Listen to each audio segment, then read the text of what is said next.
You found your way back here, to where the boundary between reality and nightmares blurs. Get comfortable, tonight's horror stories might just keep you up all night. As a child, my family lived in a sprawling old house with a basement that seemed to hold endless secrets. But it wasn't until one fateful night that I discovered the true horror lurking beneath our home. It was a stormy evening, and the wind howled outside as rain lashed against the windows. With the power out and the house plunged into darkness, my siblings and I huddled together in the living room, our hearts pounding with fear. But as the night wore on, an eerie sound began to echo through the house. A soft scratching coming from somewhere deep below. At first, we dismissed it as the sound of branches scraping against the windows, but as the scratching grew louder and more insistent, we knew something was terribly wrong. Summoning our courage, we ventured into the basement, armed with nothing but a flashlight and a sense of dread. As we descended the creaking stairs, the air grew colder, and the darkness seemed to press in around us like a suffocating blanket. But what we found waiting for us in the depths of the basement was far worse than anything we could have imagined. A creature hunched and twisted, its eyes gleaming with malice as it lurked in the shadows. With a scream of terror, we fled from the basement, the creature hot on our heels. As we reached the safety of the main floor, we slammed the door shut behind us, praying that whatever lurked below would never escape its dark prison. To this day, I can still hear the scratching coming from the basement, a chilling reminder of the horrors that lurk just beneath the surface of our everyday lives. And though we have long since moved away from that house, the memory of that night will haunt me forever, a reminder of the darkness that dwells within us all.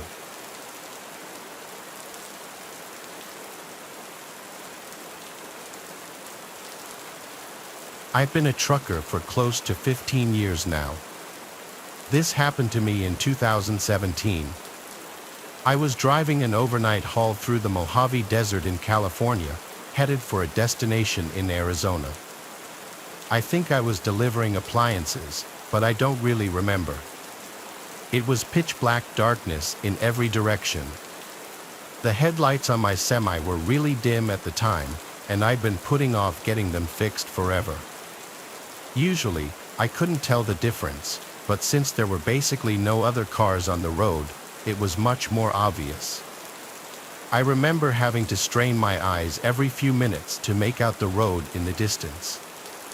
That could have been a horror story in and of itself. I was debating pulling over for a couple of hours and waiting for sunrise, but I didn't want to waste my time. I desperately needed the money at the time, so I kept driving even though it wasn't fully safe. I figured since it was basically a straight line, it would be okay. I think it was about an hour before sunrise when I saw something approaching fast in the distance. Worried about hitting an animal, I slammed on the brakes. As my truck screeched to a stop, I realized what was in front of me, a car with its hazards on. The weird thing was that it was in the exact middle of the road, literally on the double yellow. What was even weirder was that the passenger door was wide open. My truck stopped maybe a foot before hitting it. Not to toot my own horn, but I'm a pretty fearless guy, and I know my way around a bar fight. Because of this, I wasn't really scared when I saw the car. I was more curious than anything. I thought maybe someone needed a jump or something, so I reversed the semi and pulled over. I thought about throwing some flares down but decided against it since I hadn't seen a single other car on the road besides this one. I got out of my truck and made my way over to the car. It was a warm, still night. I remember thinking how strange it was that there was almost no wind. It was also really quiet that night. The faint click of the hazards was the only sound in what felt like the entire desert. I got a little closer to the car. I vividly remember that it was a new-looking red Ford Fusion. I approached the car a little cautiously. Like I said, The passenger door was wide open. I walked around the car and stopped in my tracks. It was completely empty. I made sure of it too, checking the back seat and anywhere someone might be lying down. There was literally no one inside. All of a sudden, I was much less sure about the situation. I was expecting someone to need help of some sort, maybe even someone who took a nap in a really dumb spot. I certainly wasn't expecting this, though. The car was literally empty. I cast a few glances over my shoulder, feeling a lot more uneasy now. I kept whipping my head around, looking in every direction. I felt like someone was going to charge me or something. The problem was it was so dark that I couldn't see that far in front of me except for what was lit up by my truck's headlights. It was eerie. I waited a while longer, thinking about getting back in my truck and forgetting about this whole thing. Someone was out there somewhere. Against my better judgment, I decided to keep investigating. I looked inside the car, but everything seemed completely normal. The key was even in the ignition, although the engine was turned off. I got back out of the car and made my way over to the trunk. Might as well have a look, I figured. I went to open it, but it wouldn't budge. Locked. I grabbed the key out of the ignition and unlocked the trunk. Still, though, the thing wouldn't budge. It was jammed from the inside somehow. I opened the back door and tried getting at the trunk through the back seat. To my surprise, it actually opened. There were 3 squished garbage bags back there, along with a rope that was tying the trunk closed. I remember glancing one more time over my shoulder before reaching for them. The coast was clear. I must have been within 5 inches from one of the bags when the loudest gunshot I've ever heard rang out into the night. I slammed my head on the roof of the car in shock. I didn't even think. I threw the keys on the front seat and got out of the car as fast as I could. As I was climbing into my semi, I heard a grungy voice yelling in the distance. He yelled, "Hey," a bunch of times, and his voice seemed to be quickly approaching. I scrambled into the semi and turned it on. I threw it in gear as fast as I could. I remember cursing a bunch of times as the engine initially stalled. And that's when I saw it. As my truck began pulling out, I saw a person standing at the trunk of the car. It was a short, husky guy with red hair. He was wearing overalls and shin-high boots. In his left hand, he was holding a small shovel. In his right, though, was an old-looking hunting rifle. We locked eyes for a few seconds as my truck began to drive past him. He didn't move. I remember him not looking crazy or anything. He had this worried look on his face. As I passed him, he dropped his shovel and started waving his hands. He yelled, "Wait," a few times, but I wasn't staying there another second. As I drove away, I watched in the rearview mirror as he ran after my truck for a few seconds before sprinting back to his car. It was clear he wanted me to stop, but there was absolutely no way I was going to do that. I stepped on it, pushing the semi much faster than I should have. I drove for like 5 minutes and started to think I was in the clear, but then I saw headlights fast approaching behind me. I remember feeling more scared than I've ever felt in my entire life. I called the police and told them what happened to the best of my ability. That's when the car was basically right on my tail. It started honking like crazy at me. I honestly didn't know what to do, so I just kept driving, praying to God he wouldn't try and ram me. After like 15 minutes of this, he cut in front of me and hit his brakes, forcing me to slow down. I was just about to crash into him when finally some flashing police lights appeared ahead. The Ford veered off to the right and sped into the desert, disappearing from sight. I pulled over and waited for the officer to show up.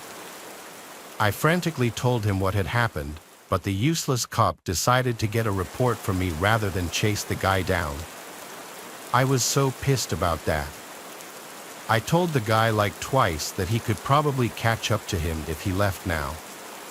The cop told me not to worry and that they'd do a thorough search as soon as backup arrived. He sent me on my way and said they'd call me if they ever had an update for me. They never did. None of my buddies have a story this crazy, and I've told it more times than I can count. I know what you're probably thinking. That guy was definitely burying bodies. That doesn't really explain why he had such a small shovel or why he tried to follow me. The bags in his trunk were also too small for that, although some of my buddies think he might have done some dismembering. For my own sanity, I like to think that he was burying some other kind of animal, maybe putting a diseased dog out of its misery or some dangerous snakes. I really have no idea. Either way, I've never been totally comfortable driving through deserts late at night after this experience.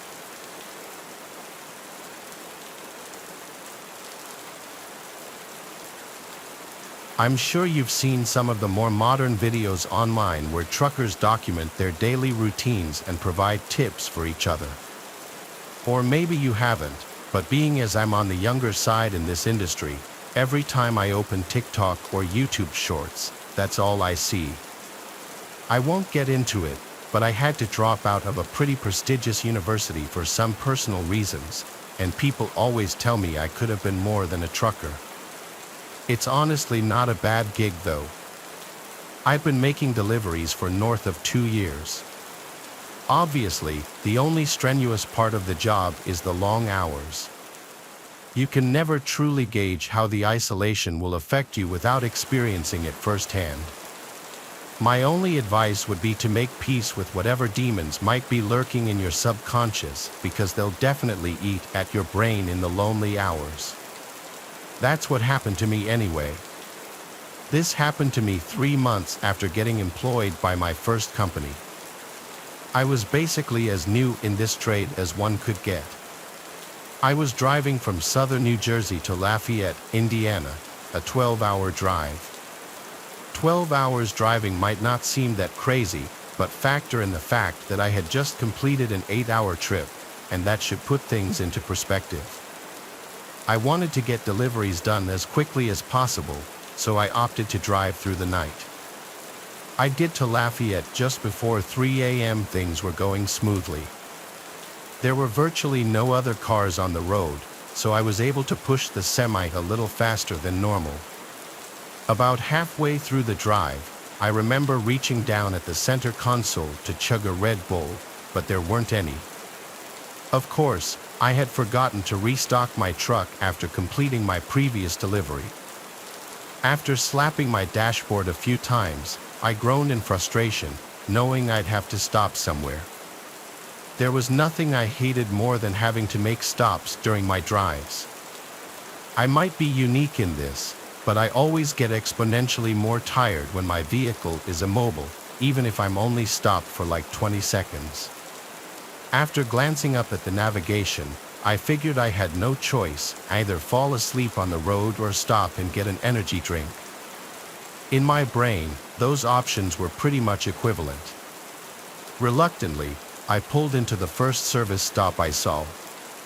I had literally no clue where I was, probably somewhere in Ohio at this point. Too late, I realized this wasn't actually a service stop. It was what looked like an abandoned gas station and a repurposed convenience store. Not sure if there's any better way to describe it. Either way, it looked like there was another quick stop store not far up the road, so I figured I'd go there if anything. I parked the semi. I made my way over to the first convenience store. To be completely honest, I was expecting one of two things to happen: either the place would be open, or the door would be locked. You can imagine my surprise then when the door swung open into a pitch-black store. I looked around, hoping maybe I'd get lucky and there would be a drink or snack left behind. Just before I was about to turn around, my eyes adjusted to the darkness, and I picked up on a faint glow emanating from the corner of the room. I made my way over to it, and the glow turned out to be coming from a back room of some sort. Curiosity got the better of me, and I opened the door slowly. To my pleasant surprise, there was a plugged-in refrigerator against the wall. Eagerly, I opened the door but found nothing. Literally nothing. The shelves had been removed, the whole appliance had been gutted.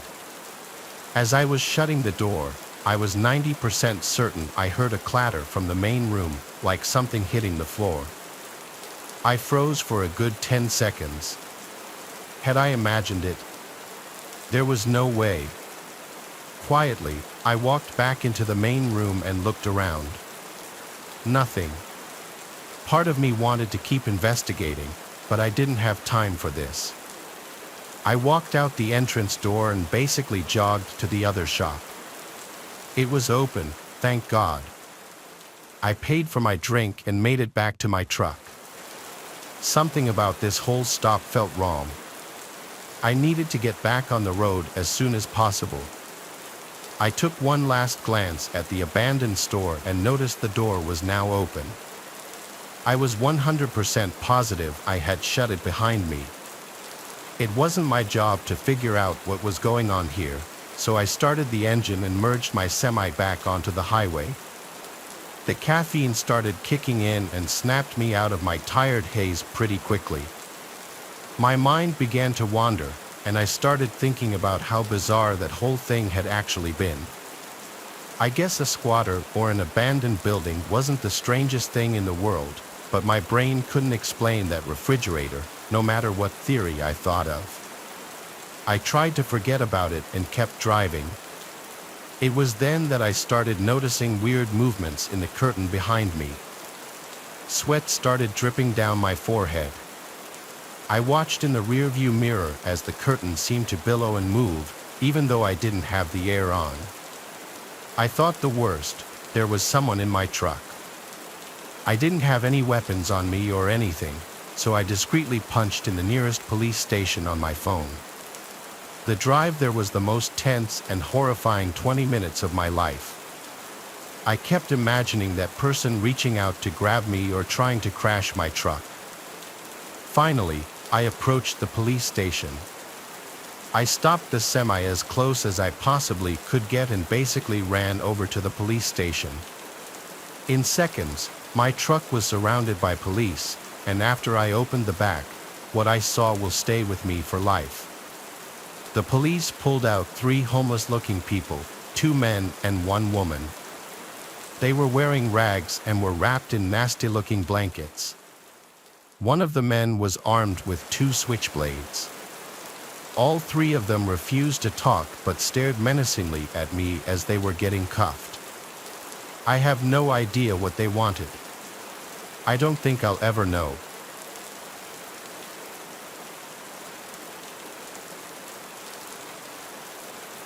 My name is Arthur.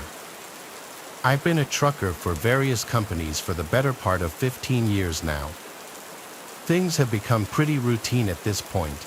Pick up the goods and materials, verify them for accuracy, and deliver them as instructed. We're not paid by the hour, so efficiency is the most important thing in this line of work. For someone like me who's been doing this forever, I like to think I can outwork all these young guns that are snapping these jobs up. This isn't always great, though. Usually, I push myself to the absolute limit when it comes to functioning on barely any sleep. 4 years ago, I was working for a warehouse based in North Dakota. For anyone who doesn't know, North Dakota is one of the flattest states, which makes trucking a little easier. This also meant that skipping out on a few hours of sleep could mean the difference between employment and getting the sack. It was a chilly Tuesday morning in May. The beginning of the week meant that more loads needed to be shipped, which meant more work for me. I wanted to knock it all out in one shot, so I traced my route into Montana accordingly, planning on not stopping even once to sleep. I hit the road a few hours after lunch, expecting to reach my destination very early the next morning. I pushed the semi as much as possible, doing maybe a couple over the speed limit. It was getting late, and I remember rubbing the crust from my eyelids as the clock ticked past midnight. I was having trouble keeping my eyes open, but I only had about an hour left in this drive, so I gritted my teeth and kept going. My buddy Tristan, who was also a trucker, introduced me to smelling salts when I first started out. If you don't know, smelling salts are basically some kind of crystals in a little bottle. One sniff and you're wide awake. You had to be careful, though. Too many back-to-back uses could be dangerous, or at least that's what Tristan told me. They burn your nose a little bit, but whenever I needed a boost, I'd reach for the smelling salts first. This was one of those times. I took a big whiff and shot my head back, my reflexes taking over. I felt the adrenaline course through my body and hoped the feeling would last the rest of the drive. A half hour shot by, and I was really struggling. I felt myself start to doze off, and the blare of my truck drifting into the shoulder jolted me awake. This was getting dangerous, I thought. I had to pull off. I was all alone on the highway, but there was nowhere to pull off. There were just woods on either side of me. I slowed the truck down, searching desperately for somewhere to pull over. At this low speed, my headlights pierced through the darkness, and I was able to see a lot more. As I looked around, I saw something that confused me. There was a purple dress lying in the middle of the road. What the hell, I thought, rubbing my eyes. Was I hallucinating? I blinked like 6 times just to make sure I wasn't going crazy. It was real. I approached the dress with my truck and stared at it as I rolled by. In hindsight, this should have been more of a red flag, but I think I was just too exhausted to process what was going on. About 200 or so yards away, I passed a pair of shoes. Now I was starting to freak out. What the hell was going on? I passed the shoes, praying to God there would be a place to pull off soon. My old man Finn was a super religious guy, so I clutched his old cross and hoped he would come through for me. A little further up the road, I saw a bunch more random clothing, some of which looked like little kids' clothing. This time, I stopped the truck. The panic started to set in. Something was very, very wrong. I sat in the driver's seat with the truck at a standstill. I was expecting something to happen, but it never did. So I did what my instincts told me to do. I stepped out of the truck and went to inspect the clothing. I still remember the feeling of the chilly morning air piercing my skin, which definitely helped my exhaustion. I approached the pile as cautiously as I could. It was indeed kids' clothing. It looked like there were both boy and girl pieces of clothing in the pile. I looked around into the woods, but I couldn't see much of anything in the darkness. I had my head on a swivel, worried that this was some kind of trap. I decided it was not my business to figure out what was going on, so I made my way back to my truck. Just then, I heard a crunch from the left. I whipped around, trying to see what was there. I stood there, waiting to hear another sound. After about 30 seconds, there was another crunch, but this time from the opposite side of the road. My survival instincts kicked in, and I sprinted towards the truck. I jumped into the front seat, but just before I slammed the door, I heard a child scream ring out. I froze, my heart bursting out of my chest. I was caught at a crossroads. I wasn't going to fight some random people in pitch-black woods, but I couldn't just abandon some helpless kids either. Before I could make a decision, another almost identical child's scream rang out. Without thinking, I turned the truck on and pointed its nose toward the spot in the woods where I heard the noise. My headlights lit up about 30 yards into the woods. There were 3 or 4 people, one of whom was holding a massive speaker. They ducked behind a couple of trees as my truck lit them up, but I had exposed them for just enough time to make out what they were doing. They hid from the light before I could really make out any distinctive features, but I swear on my old man Finn's grave, they were holding up a speaker, trying to lure me into the woods with a fake kid screaming. I was just in shock. I just sat there staring at the trees those people had just hidden behind.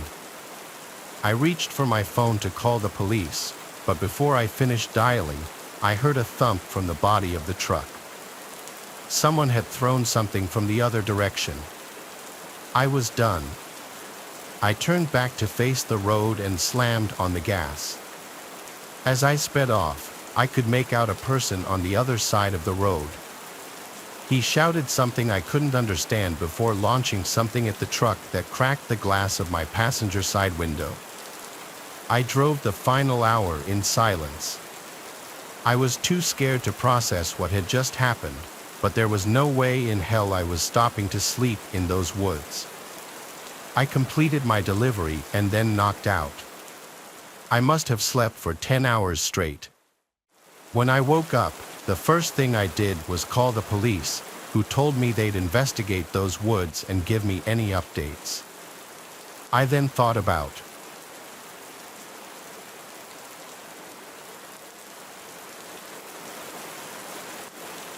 About 7 years ago, on my way home from my parents' house, I experienced something truly terrifying. I was 22, young, naive, and well, dumb.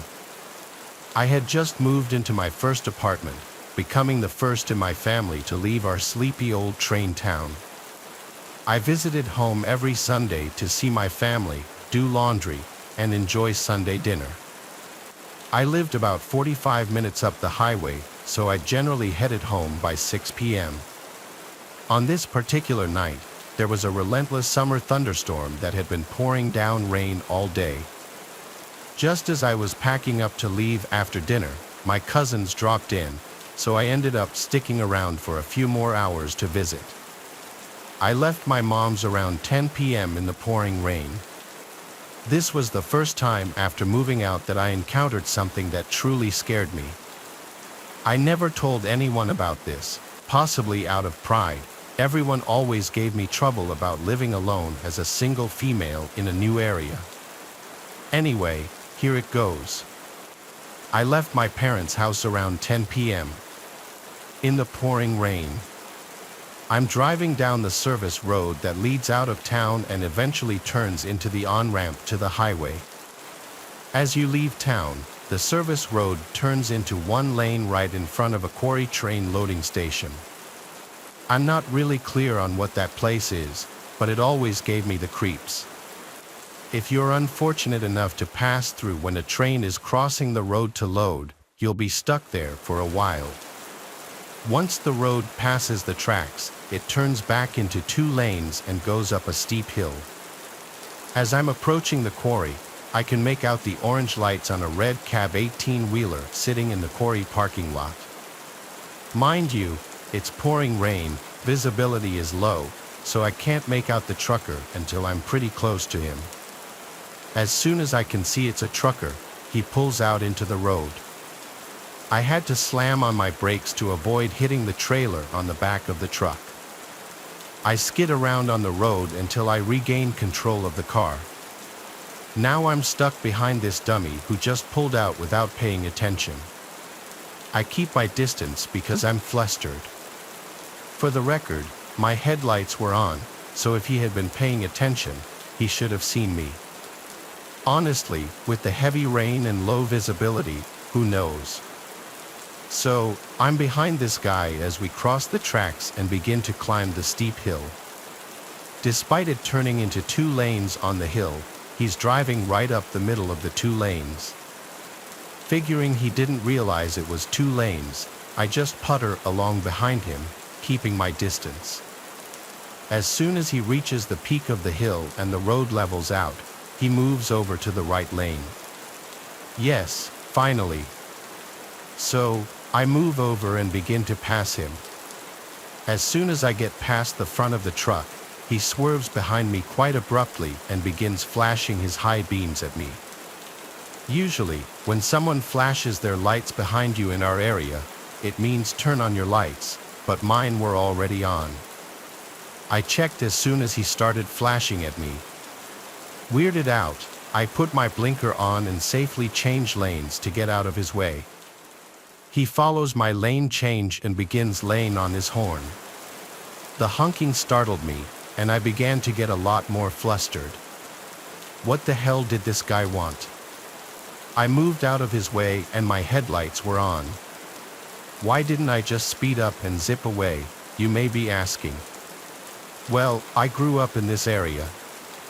It had been raining heavily all day, and I knew that the service road floods a little in heavy rain, both on the shoulders and in random spots in the middle of the lanes. It's a small Midwestern town, our roads are shitty. I had already skidded and nearly wrecked once, and I wasn't about to floor it on this bumpy, flooded service road and risk wrecking again. There is nothing between that quarry and the highway, just about 4 or 5 miles of wooded area. If I wrecked, it would have been just him and me. This went on for the next 4 or 5 miles to the highway. He began tailgating me in addition to the high beams and honking. Once the tailgating began, I was in tears. I didn't know what this guy wanted from me. I was just trying to stay out of his way and get home safely. That's all I wanted. I changed lanes 2 more times, making 3 total. He followed me from lane to lane. As we approached the highway, I floored it. He couldn't accelerate quickly enough to keep up, and I lost him finally. As soon as I realized I'd lost him and was safe on the highway, I just lost it. I was a hysterical wreck. There is only one exit after getting on the highway to stop in the small town the highway runs through. After that, it's all wooded for a good 30 minutes. Here's a more structured and coherent version of your text with appropriate pauses. I thought about getting off at that exit to calm down and pull myself together, but I just wanted to go home, so I sped right past it. I should have stopped. Once the city was no longer visible in my rearview mirror, I felt much calmer. I managed to scramble my cell out of my purse and put it in my lap just in case. The rain led up to a drizzle the further I went, but I was still pretty on edge. There weren't many other cars on the highway, and most of them were truckers. I'm cruising along in the center lane when the truck next to me in the passing lane begins blaring the horn and moves into my lane, forcing me over to the 3rd lane. He continued moving over, nearly forcing me off the highway. I sped up and changed lanes right in front of him so that I'm back in the center lane. I slowed down until I was in line with the front cab. I double-clicked the home button on my phone, camera shortcut, and rolled down my window, starting to take pictures of the cabbie. I think the flashes made him realize what I was doing, and he began slowing down until he was behind me again. I got a lot of pictures.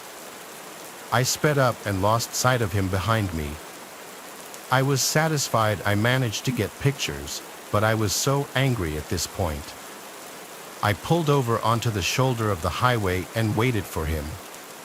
I just wanted to get behind him so I could get a picture of the license plate and report this. Sadly, he was on to me for sure. I noticed headlights behind me a long way back, but behind me nonetheless, on the shoulder of the highway. I waited, keeping an eye on the truckers passing me by, just to be sure I didn't miss him. I noticed a shadow pass through the headlights of the truck, which spooked me quite a bit. Did he get out of the cab? I didn't stick around to find out. I just took off and got home as quickly as possible. The pictures were a total failure. It was still drizzling. The flash combined with the drizzle just resulted in washing out the pictures. I could see the red cab, but no matter what filters I used, there was no making out exactly what the cab said. "Red cab trucker, you're the reason I have a dash cam in my car."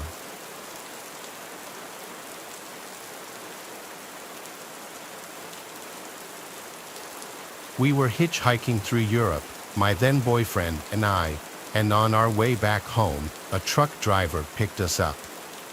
We had had a few weird encounters on our trip before, but we had been on the road for about a month, and nothing really scary happened until we met this guy.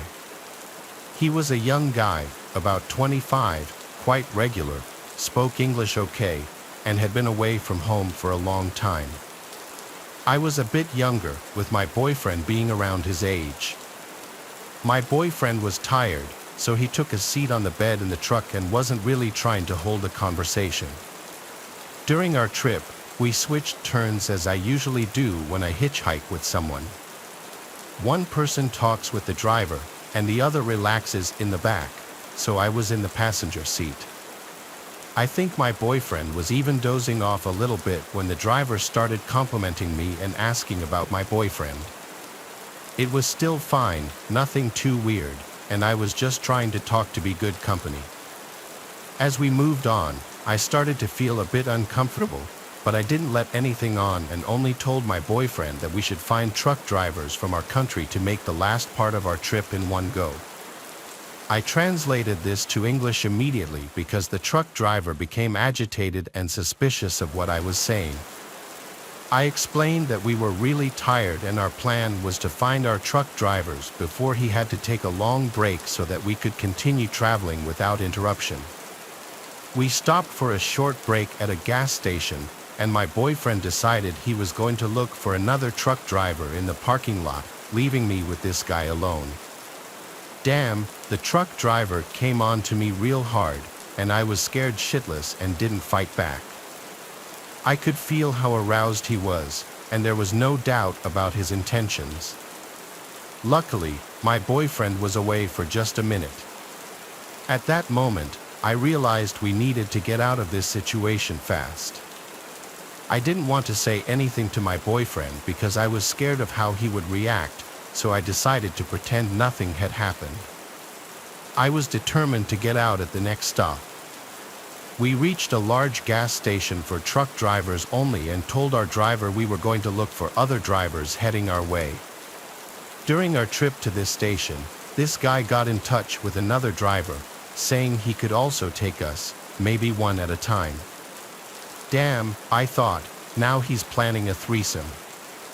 When I was finally alone with my boyfriend, I remained calm, hinted at what had happened, and insisted that we not stay with this driver no matter what. It took us about 5 minutes to find a group of truck drivers from our country. They were having beers and cracking jokes, and 2 of them agreed to take us. I jumped with joy. We went back to the truck to get our things. The guy had already brought his friend along and was offering my boyfriend to take a shower at the gas station, saying he would pay for him for no obvious reason. He was quite persistent, and as I very well remember, he never offered it to me. Needless to say, these 2 guys were very disappointed to see us go. I still remember how they were looking at me when I was taking our backpacks from the truck.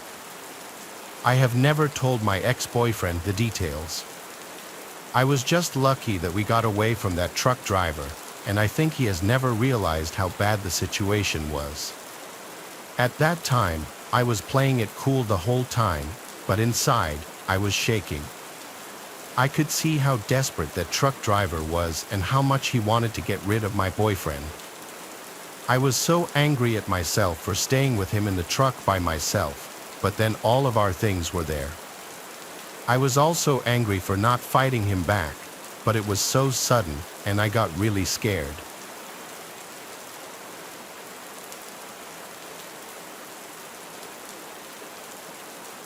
Well, I would never hitchhike alone. I was 18 at the time and had just started college, living out of state on my own for the first time. I had a pretty sheltered life. I am also a female, so my first semester at my out-of-state college had just ended. It was May, and I was on my way home from my brother's wedding. I'm about an hour away from my current residence, with a little over 3 hours left of my trip. Everything is going great, and I'm just cruising with the traffic. It was a notably busy day for that particular stretch of interstate, somewhere on I-40 in Tennessee. As I said, all was well until I checked my mirror. There was a truck a little farther back from the side of my car in the lane next to me. I could see his headlights in my passenger side mirror. I looked up because, even though it was the middle of the afternoon and super sunny out, this dude was flashing his lights at me. I tried to brush it off and assumed he just wanted to get into my lane, so I tried moving. He stayed behind me the whole time, not letting any other cars get between us. He kept flashing his lights at me, and I looked up at him. He waved and honked. This was a red flag, but I took it the wrong way. I thought, oh, I wonder if he's signaling me to pull over. I hope nothing is wrong with my car. The only reason I thought this was because, the week before, I had gotten a hole in my tire and had it patched. I was worried that the patch had fallen out and that my tire was going flat as I traveled. I'm freaking out about my car and plan to pull off at the next exit. Fortunately, it comes up quickly, and there is a gas station with some customers visible from the exit ramp. I head there and pull up at a gas pump. Curiously, the trucker follows me off the interstate and into the same parking lot, but he parks in a designated truck zone. I get out just before he parks and walk around my car, doing a quick inspection. I see him start to get out of his truck, and I decide to buy gas, even though I filled up before I left. As I swiped my card to pay for my gas, the truck driver had reached my car.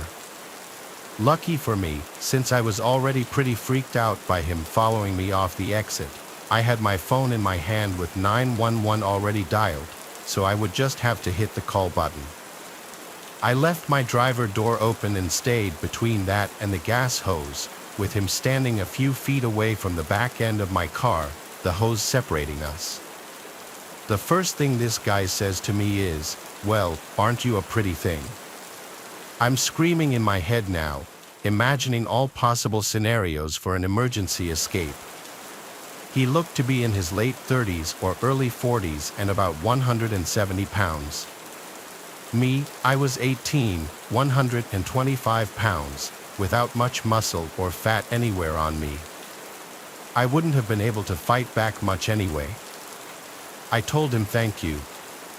He offered to buy my gas, and I declined, saying my parents gave me money. I was actually worried that he would expect something in return if I had taken his offer. He asked me questions like where I was from, where I was going, etc.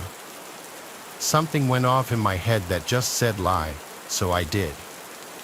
I didn't tell him what college I really went to, where I was really headed, or what I was doing. Nothing. My gas was done pumping after about a minute. With that, I told him goodbye, jumped in my car, and got out of there. I kept an eye on him as I left, making sure he didn't follow me any longer, and he didn't. I never saw him again.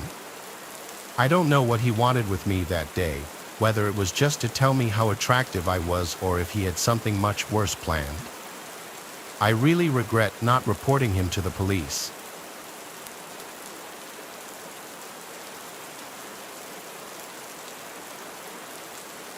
Since this incident, I've always been leery of truck drivers. Back in 2013, I had just started an education, and after the first school period, I had to find an internship to progress.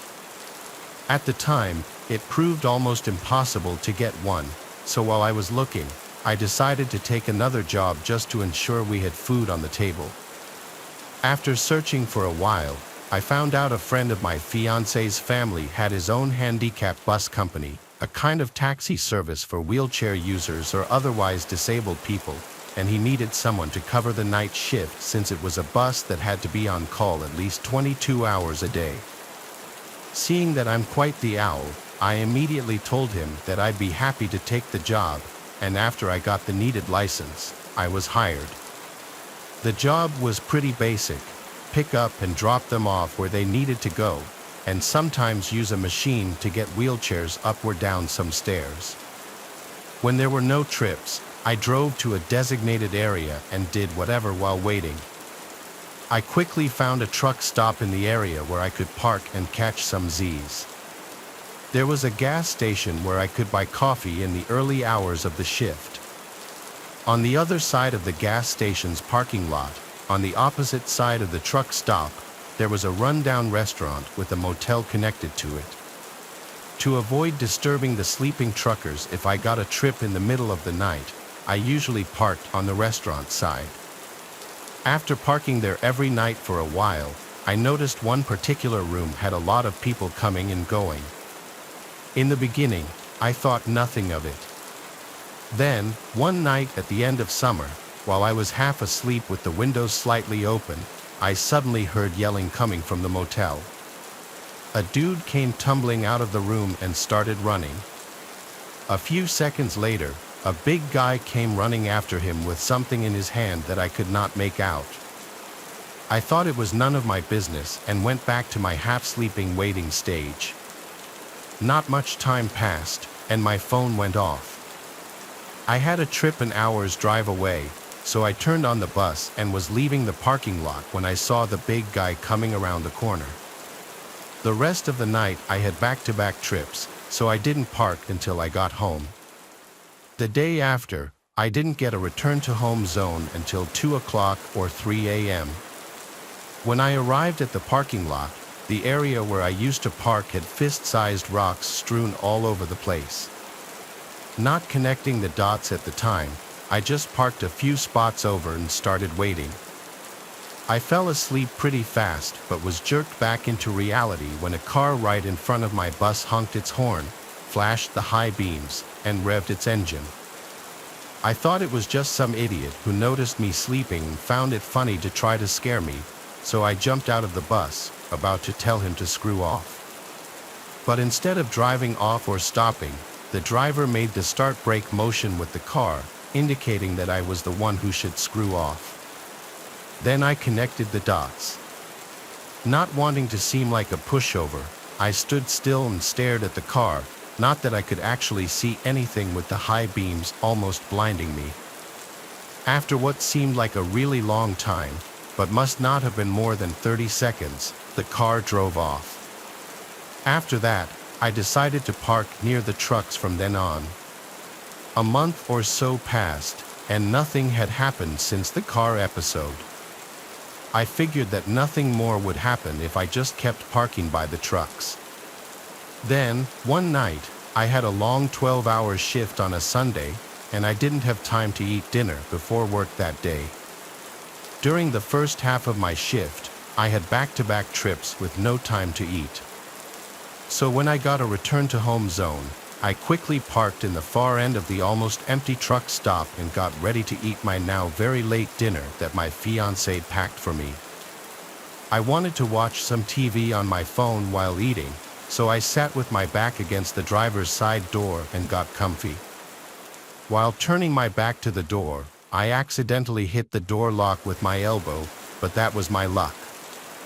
As I was sitting there scrolling Netflix on my phone, I suddenly felt the bus rock and heard the clack of the door handle behind me smack back into position. I quickly turned and saw a dude with a hood over his head quickly crouching and proceeding to lay down on the ground and crawl under the bus with a big kitchen knife in his right hand. I quickly got up and made sure the other two doors were locked. Then I looked in all directions to see if I could spot him.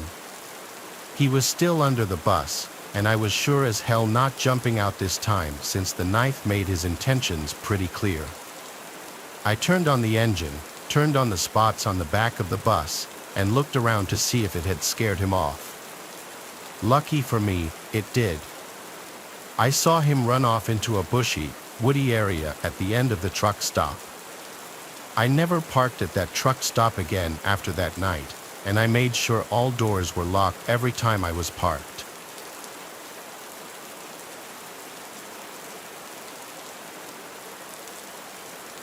This happened when my now husband and I were moving from the east to the west coast of the US. This had been our second time making this trip, and this one was just to pick up a few last things and grab our 2 dogs.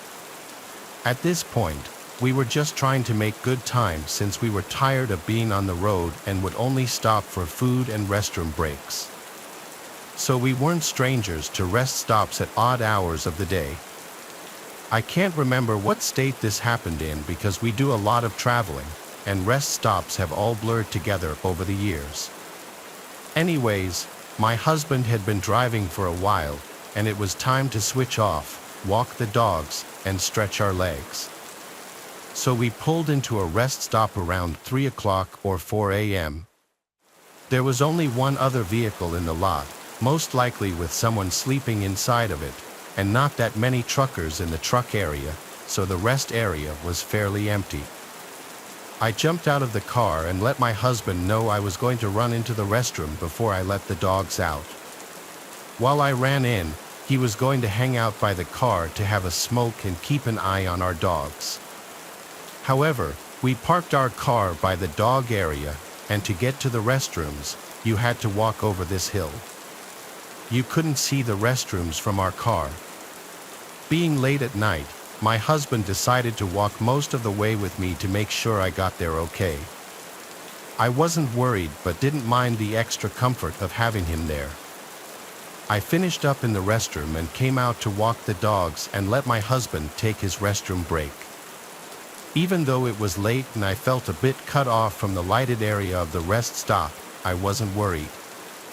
I'm small and don't weigh much, but my dogs are German Shepherd mixes and very protective of me. Plus, I was taught self-defense at a young age and feel capable of defending myself if the time came.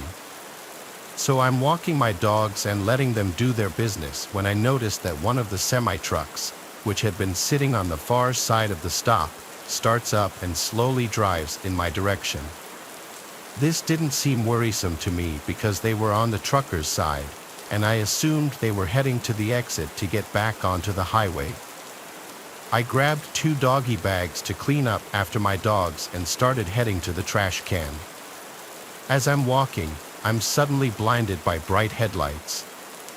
I looked in the direction of the lights and saw that the semi, which I thought was leaving, had pulled up as close to the truck lot and car lot divide as possible and now had its brights aimed directly at me.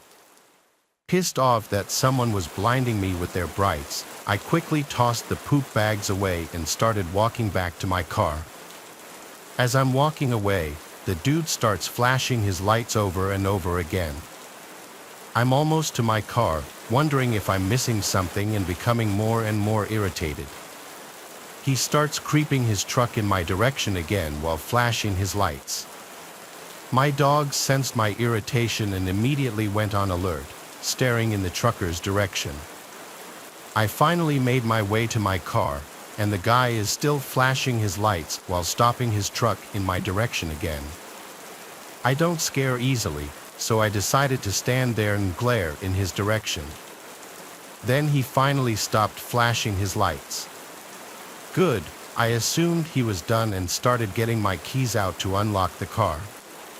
Suddenly, my dogs stiffened beside me, their hackles raised, and they began to growl. I heard the sound of a door opening and turned back in the trucker's direction. I saw his door was now opened, and I saw a foot starting to exit the truck. I'm sitting there thinking this guy is a complete idiot when, at this point, my husband shows up and wraps his arm around me while flipping the trucker off. The trucker's foot disappears back into his truck. He shuts his door and leaves the rest stop pretty fast. I told my husband about him flashing his lights, and he explained that truckers use this method to flag women down at rest stops for sex. I was grossed out. I'm guessing he thought I was alone because of how the rest stop was set up. However, I was in no way dressed like someone interested in random sex at a rest stop. I was wearing layers because it was cold and driving a newer car. Plus, what idiot thinks it's a good idea to try to approach someone with 2 huge dogs? Although I was never scared during the whole thing, I do think the situation was creepy because the guy was obviously not quite there and was acting pretty abrasive.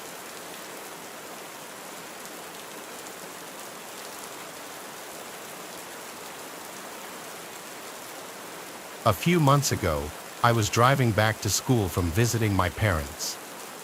It's about a 2-hour drive, so I usually keep myself entertained with music. I'm a 5 feet 3 inches, 21-year-old female driving my dad's little old pickup truck alone in the leftmost lane of a 3-lane highway, dorking around to the music on the radio. Suddenly, I noticed a semi-truck going the exact same speed as me in the rightmost lane. Embarrassed for getting caught in dork mode, I stopped singing and tried to speed up so he couldn't see me anymore. He matched my speed, which ticked me off a little bit, so I looked at the driver, expecting to see some angry jerk. To my surprise, he was smiling and waving. Thrown off, I kind of chuckled and waved back. Big mistake. He moved over to the middle lane to be closer to me and now wouldn't stop smiling and waving. At first, I played nice, waving back a little because a semi-truck beats a tiny pickup truck any day. But I was mostly focusing on getting out of this guy's field of vision safely. I tried speeding up as fast as my truck would allow and slowing down as suddenly as I could without endangering anyone behind me, but he would just match my speed. If there was someone coming up in his lane, he'd move to the right at the last possible second and pass them before I could slow down and get behind them. He has a lot more practice with reckless maneuvering than I do, so he has me trapped and is using other cars to help him. The whole time, he's smiling, waving, and holding up the number 1 sign for some reason I still don't know. His charm is rapidly fading as this continues for about 5 miles. I got worried and called 911. I gave them a description of the truck: white cargo truck, black cab with some Pennsylvania company logo on it, and the driver was a balding, middle-aged tan guy with a dirty blue t-shirt. They advised me to pull off to the emergency shoulder on the left, but I had never done that and it looked too narrow, so I didn't feel comfortable doing that. At this point, he was passing someone else in the middle lane, and I finally had a chance to slow down and merge 2 lanes over to the rightmost lane. I started speeding past him so he couldn't trap me again. The operator told me to take the closest service plaza about 5 miles away. She said he probably wouldn't follow me, so I could stop there for a few minutes before getting back on the highway. She told me to call if he did follow me, but she was confident he probably wouldn't, so she hung up. Now he's still holding up the sign and smiling this creepy, increasingly perverted grin at me while I avoid eye contact. The service plaza is in a quarter mile, and I'm not using any turn signals, but I guess he knew what I was doing because he braked hard and merged behind me right at the last second to join me in exiting to the service plaza. After I got my heart to start back up from the coronary area just experienced, I called 911 again. The way this service plaza was set up was that semi-trucks had to use a separate lane winding to the right of the plaza that led to a parking lot behind the plaza just for big trucks. The rest of us used a smaller lane to park immediately in front of the plaza. I parked, and as I'm explaining to the new operator what's going on, I watched the semi creep around its path while the driver stared me down, smiling. I freaked out. He knew where I had parked. He knew where to find me. If I just stayed there, I thought maybe I could have floored it to get back on the highway, but I was afraid he would see me and follow me again. So, I drove to a gas station to the left of the plaza, which had a view of the semi-truck parking lot, hoping he wouldn't find me until the police came. The operator transferred me to the woman who was helping me before. She informed me that they had dispatched a couple of police cars but couldn't tell me how long they would be. I saw the trucker had gotten out of his truck and was heading towards me. Even though my windows were closed and my doors were locked, I was panicking on the phone with the operator. She told me the police should be there soon and that I should be safe there, so I should sit tight while I kept her updated. I wanted to at least drive back to the parking lot I was in before, but it was a one-way entrance to the gas station, so I couldn't. I glared at the trucker and showed him my phone when he came close. He finally stopped smiling and made it look like he was going into the service plaza. I looked in my right side view mirror and found him hiding behind a big white pillar in front of the plaza, staring at me again. I freaked out and asked the operator where the cops were and if I could leave because he was being ultra creepy. She told me to sit tight again because they should be there any minute, so I did. Then he came out of hiding and started walking towards my truck. I put it in drive just in case and told the operator what he was doing. I refused to make eye contact with him but kept watching my mirrors to make sure I knew where he was. The smile was back, and he started walking in circles around my truck, looking at it as if looking for a way to get in. I couldn't take it anymore. I waited until he circled back behind me, floored it, and told the operator I wasn't waiting one more second for the police.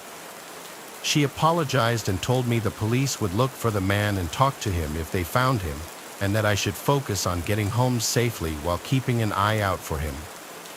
I don't know if they did that or not, but I know none of that would have happened if I had my boyfriend with me. So not only can't I walk alone, but I also can't drive alone as a female. Nice to know.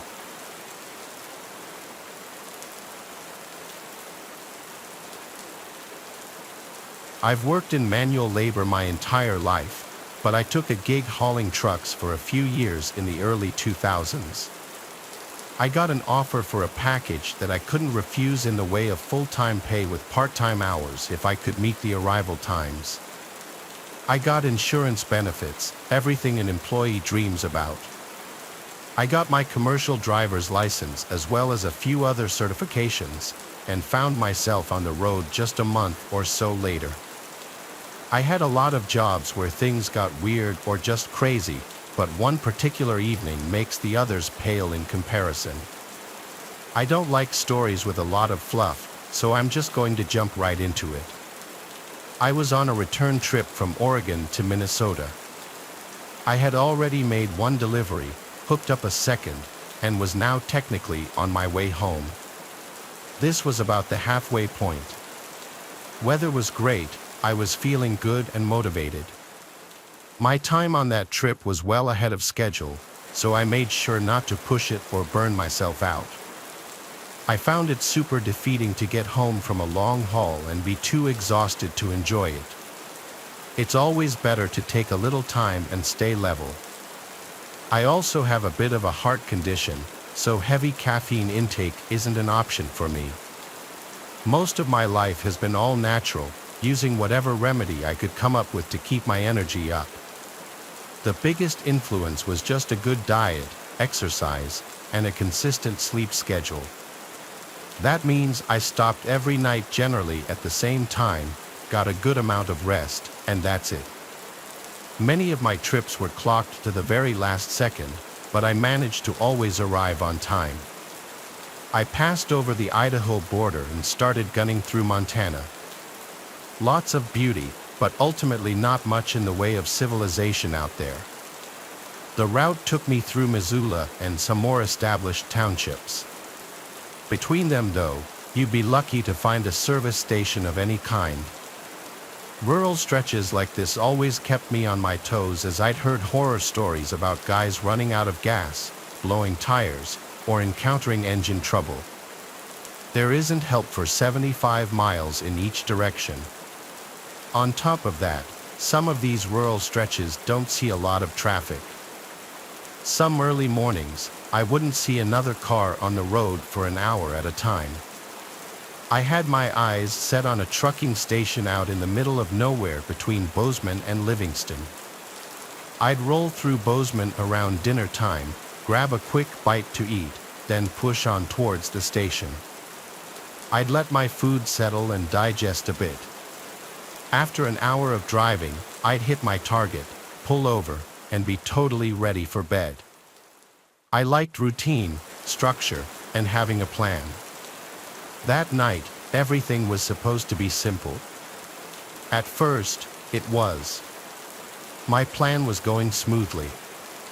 I got dinner, gassed up, experienced little to no traffic, and was back on the road in no time. Soon, I found my head swimming from the digestion and long day of driving. But there it was, some lights out there alongside the highway. You know exactly what I'm talking about, those big concrete pullouts on the side of interstates every 100 miles or so. They usually have a bathroom, vending machine, trash cans, everything people living on the road might need. I pulled in and found a rare sight, not a single vehicle anywhere. No one was using this rest station, and I liked that. There's a kind of security in being solo, if that makes sense. I let the truck cool down, locked everything up, then crawled into the living space in the back. My area was very simple, a bed, small table attached to the wall, and an overhead shelf to store most of my belongings. I also had a little makeshift power cell which I used to charge a portable flip DVD player that had both the player and the screen. It was one of those inventions of the 2000s that could have only been popular then. I settled in with my big blankets and pillows and watched one of my favorites, Resident Evil or Reign of Fire, an action thriller of some kind. Despite the shooting and explosions, I fell asleep just after 30 minutes. I closed the DVD player and surrendered to the darkness inside my cab. It must have only been a couple hours later when something woke me up. I couldn't place it, but I knew something jarred me. I have a habit of snoring occasionally, and when I do, I sometimes wake myself up with one of those louder rips. I thought maybe that's what happened, so I snuggled in for a few more hours of sleep. I like to hit the road before sunrise and get those extra miles in before the rest of the world wakes up. Just as I closed my eyes though, I heard it, the sound that woke me up. It wasn't a snore like I thought, but the abruptness of a cough. It came from somewhere beyond the cab, outside in the parking lot. It sounded partially muffled, maybe another trucker had pulled in and I just simply hadn't heard the rumble. Really didn't seem that likely, but I guess anything is possible, right? I wanted to be sure of what I heard, so I turned on the small overhead light. The second that flicked on, I could hear shoes slapping the asphalt and the sound of someone running away. As I listened, the footsteps faded a bit. The person was running away from my truck. They must have seen the light come on and reacted to that. But at this point, I'm now on high alert. I turned the light off so as not to give away my position within the truck. As long as it's dark, it's almost impossible to see in the depth of the sleeping cab, so I used that to my advantage. Looking out, I surveyed the parking lot and found something unusual, an older van parked across the lot, sitting angled so the broadside faced my windshield. Definitely weird, as I was 100% alone when I pulled in originally. That parking lot was empty. I tried to be reasonable though. Maybe he was walking his dog, having a smoke. Whatever the case, the person was likely a long-haul traveler just like myself. The guy was probably stretching his legs, doing a few laps of the parking lot when he accidentally woke me up. Once he saw the light, he realized that he made a mistake, then hightailed it back to his van. It really wasn't the most out-of-the-ordinary thing to happen at a truck stop. With a little apprehension, I let everything go and didn't investigate it any further. Despite my best efforts, I couldn't fall back asleep. Just as I started to drift off, I heard those footsteps again, and then what I thought sounded like someone tugging on the passenger side door handle. There was an unmistakable click, then the sway of someone stepping off the sidebar. Whoever I'd heard coughing was just trying to get inside my truck. At this point, all my alarms are going off in my head, and that structured, well-planned part of my brain is now scrambling. For whatever reason, and a lot of my friends have given me flack for it over the years, I didn't carry a gun on these truck hauls. I did have a short club that I used to check my tire pressure, and that was a great second option. At this point, I believed my best choice was to nut up and confront whoever was milling around the parking lot, let them know that my truck wasn't public property. All at once, I threw the passenger door open and clicked my flashlight on. I had a small, steady streamlight that could reach something like 30 yards, not with the puffy yellow flare of a cheap flashlight, but with a white, concentrated light. I swept it back and forth, saw nothing, so I started inspecting the truck and the trailer. I saw nothing at first glance, so I hopped down and did a full lap of the rig. Still nothing, not even underneath it. Only one option left now, time to go look at that van. I swept the flashlight around and started marching up to the rear. I wanted to see the license plate before I checked it out any further. As I went to eye the back of the bumper, I brought my light up so I could see. My eyes naturally went to the license plate, which was from South Dakota, but something else caught my attention. I couldn't place it at first, but as I kept looking, it all came into focus. Below the back of the van, near the far back tire, there was a pair of boots. Someone was crouched and hiding on the other side of it. Only the toe tips poked out, but it was enough for me to see what was going on. I left the light on the boots for 10 to 20 seconds, long enough for them to realize that they were exposed. I watched in disbelief as the boots slowly shuffled backward until they were completely hidden behind the tire. My stomach soured at the whole thing. This person clearly had ill intentions, and I wanted nothing to do with them. I wanted to say something, but I found myself completely speechless. I'm not confrontational. You may have gleaned that from my lack of a firearm. I didn't want to issue a threat to someone who might have the upper hand. I just backed up until I reached my truck, hopped in, and locked the door. I figured that encounter was enough. I got out and found them, who would come up and keep messing with me. We both knew what was going on at this point, so the mystery was completely over. Just some vagrant weirdo looking to make a score. Now that he knew the truck wasn't abandoned, I hoped that he would just move on. I sat for 45 minutes, and that van never moved. I didn't see anything move, no person, no door opening or closing. It's like they were still hiding behind that rear passenger tire. As the morning went on, though, sleep came and kissed me, and I knew I needed to get at least a couple more hours of rest if I wanted to have a successful day. My eyes started to droop, and soon I was snoozing.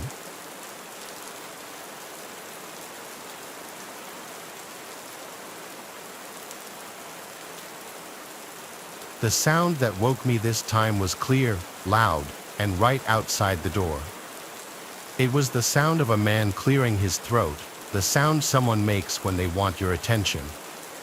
My eyes shot up, and I moved to the glass, and there, just peeking over the lip of the door, I can see someone looking into my cab. I freeze, hoping they can't see me, but it doesn't matter. This guy's eyes are rolling back and forth, taking it all in, looking for whoever is inside. He looks crazy, like he'd given himself a haircut with a butter knife. Some of it was shaved, some of it was long, and I could see nicks along his scalp. I think his eyebrows were shaved off too, but it was hard to tell in the moonlight.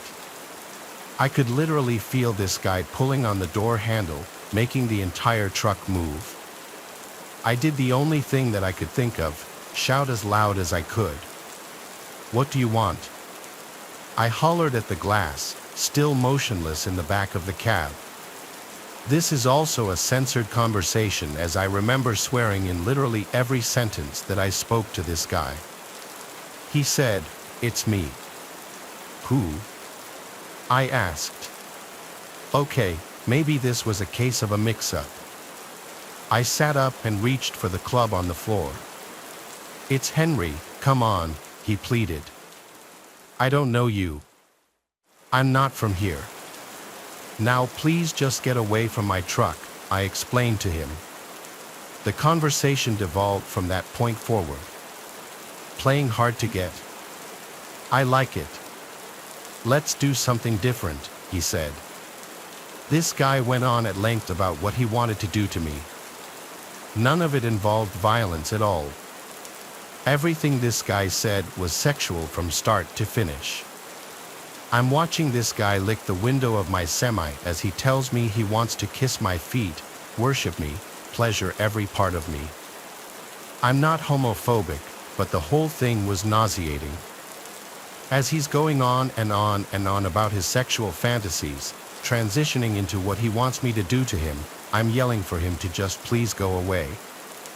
Throughout the entire thing, his tone changes.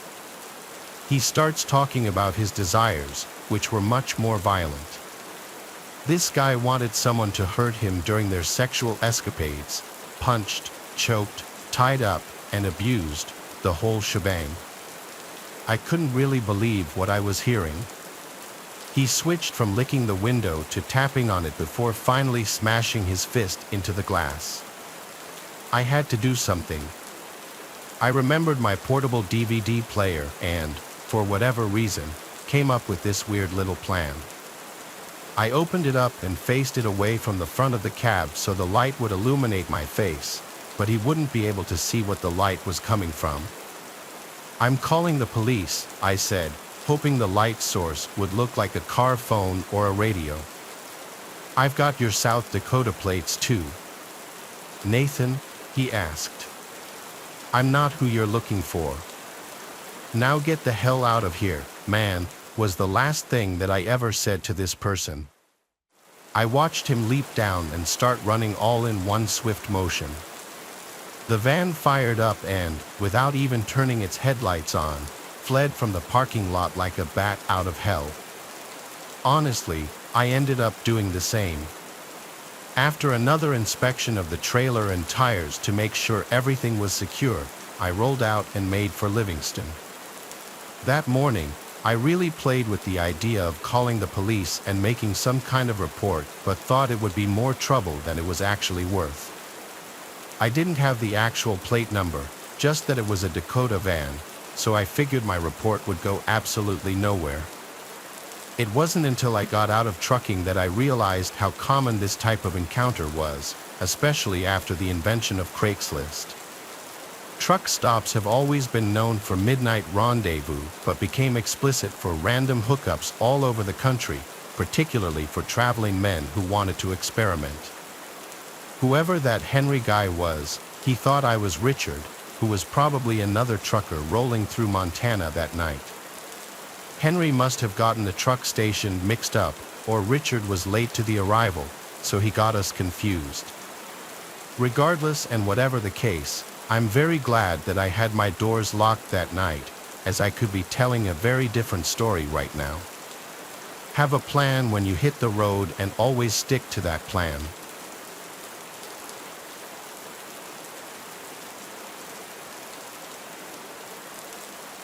Tale takes us deep into the darkest corners of the internet, where whispers of accursed games spread like wildfire through online forums and chat rooms. They called it the Grimoire, a text-based role-playing game shrouded in mystery and whispered rumors of misfortune and despair. Legend had it that the game was the creation of a reclusive programmer, a digital recluse who had poured his darkest fears and obsessions into its code.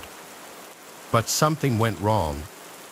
The game, once intended as harmless entertainment, became corrupted, twisted by an unknown force, its code taking on a life of its own. Rumors spread like wildfire through the online gaming community, tales of players experiencing strange phenomena, their real lives mirroring the events of the game with chilling accuracy. Some claimed to have lost fortunes, their in-game losses translating into real-world financial ruin. Others whispered of broken relationships, accidents, even disappearances, all linked to the game's malevolent influence.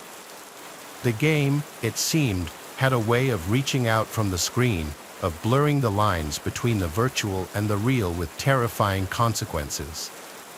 Despite the chilling tales, curiosity got the better of many, drawn to the game's mystique like moths to a flame. Among them were two friends, Mark and Lucas, avid gamers with a penchant for the strange and unusual. They stumbled upon the grimoire on a hidden forum, its download link buried beneath layers of cryptic messages and warnings. Intrigued and perhaps a little foolish, they decided to download the game, eager to experience its mysteries firsthand. As they installed the game, a sense of unease settled over them, the computer screen flickering erratically, the room growing noticeably colder. Ignoring the warning signs, they launched the game, its opening screen a jumble of distorted text and disturbing imagery that seemed to riot and pulsate before their eyes. A single line of text appeared on the screen, its message chilling in its simplicity: "Welcome to the grimoire. You have been warned." Undeterred, Mark and Lucas created their characters, their avatars appearing on the screen as pixelated representations of themselves, their features strangely distorted, their eyes glowing with an unnatural light. The game world was a dark and unforgiving place, a labyrinth of shadowy forests and crumbling ruins populated by grotesque creatures and malevolent entities. As they progressed through the game, they couldn't shake the feeling that they were being watched, their every move scrutinized by an unseen presence. Strange things began to happen.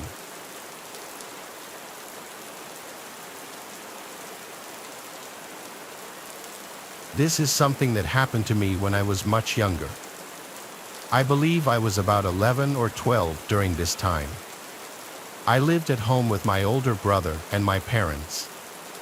One of my favorite things to do after school most days was to unwind by playing some video games. I would go upstairs to my bedroom and start playing on my PlayStation 2 for a while. Sometimes, I would play all the way until it was time for dinner. So, one day I got home from school and went straight up to my bedroom to play some video games.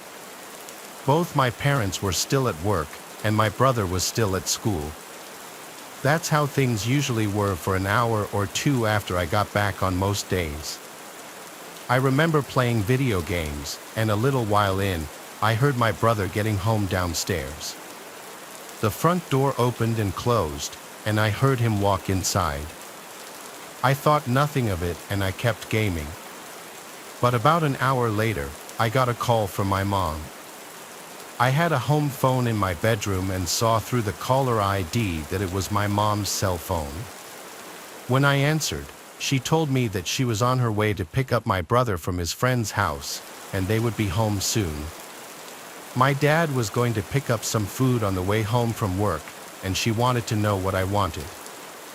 I told her whatever food it was that I was in the mood for that night. Then we said bye, and I hung up. It was only after ending the call that I realized it was strange that my brother was not home. If he was at a friend's house, then who had I heard entering our house? My heart started racing, and I had a terrible feeling. I carefully walked to my bedroom door and opened it up. I had never heard the person walking upstairs or near my bedroom. I didn't know where they went after entering the house. So, after not hearing or seeing anything, I left my bedroom. I quietly walked down the hallway and looked downstairs. I still saw nothing. Then I went down the stairs. Once there, I walked around the main level of the house looking. I did not see anybody, but when I was near the kitchen and kind of the front door, I heard a noise coming from the basement. It sounded like somebody was down there. I quickly ran away and went back upstairs to my bedroom. A short time after entering my room, I heard the front door to the house open and close again. At that point, I ran back downstairs. When I got to the front door, I saw what looked like a man walking away down the street. I didn't recognize him and only saw him for like 2 seconds. It might not have been the same guy who had been in the house, but I think it was. I then locked all the doors and called my parents, who then called the police. The door had been left unlocked for when my brother got home. I hadn't known he was going to a friend's house. Looking back, I can't believe it happened. I didn't even know I was home alone with some random guy downstairs. I'm really glad that he didn't go near my bedroom.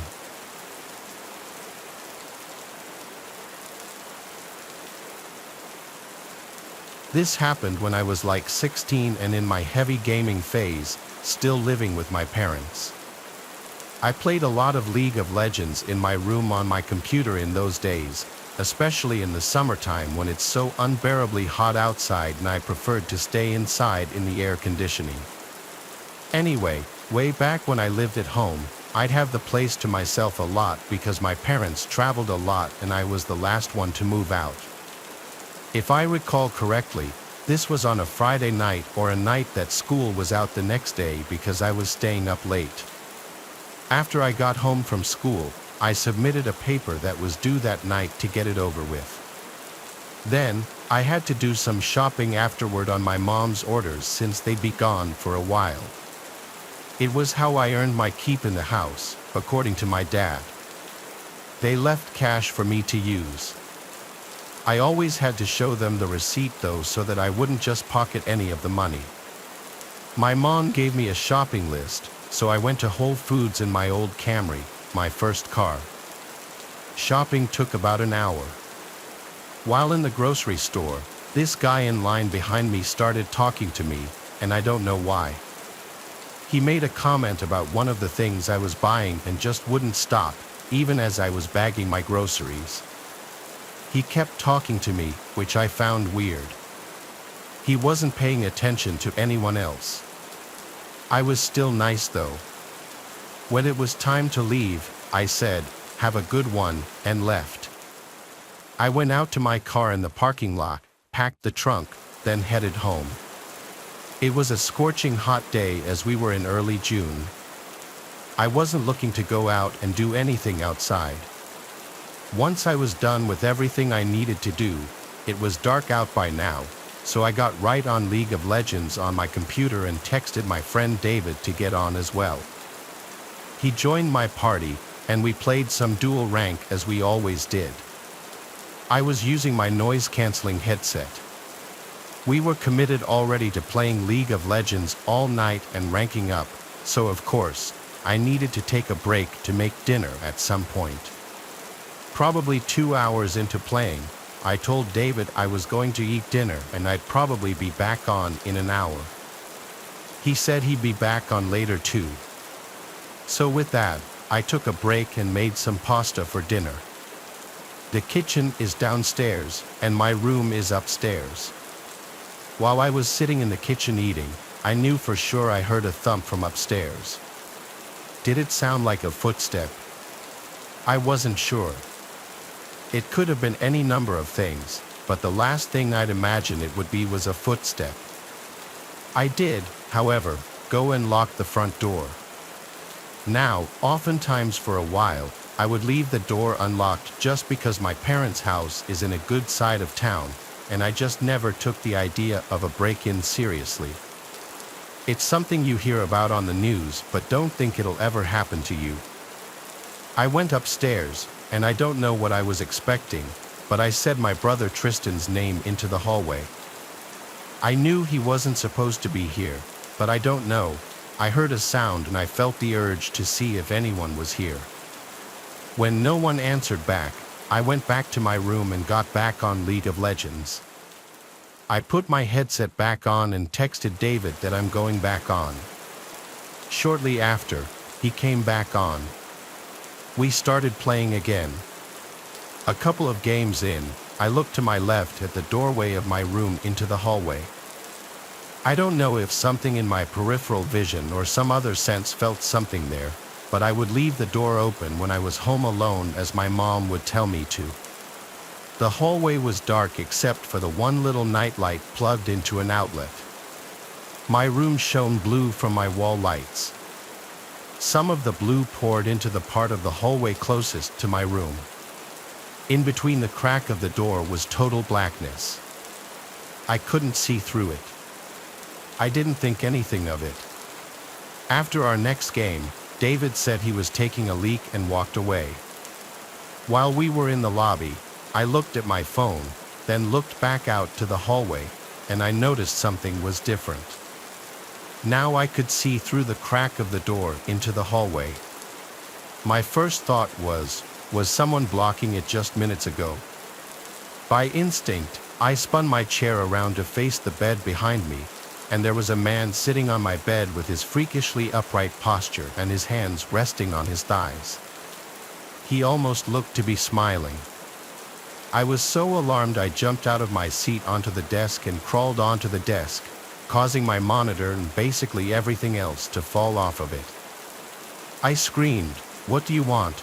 and he started to actually smile now, showing his teeth like he was laughing. I ran out of the room into the hallway. I stopped halfway down the hallway and looked back at my bedroom door. I heard the springs of my bed lifting, and then the guy slowly walked into the doorway and stopped. He stood there. I once again yelled, "What do you want?" He then spoke in a stuttered, slow voice, asking if he could play too. I asked, "How did you get in here?" He stepped a few steps forward and pointed down the stairs. I assumed he was implying he entered through the front door.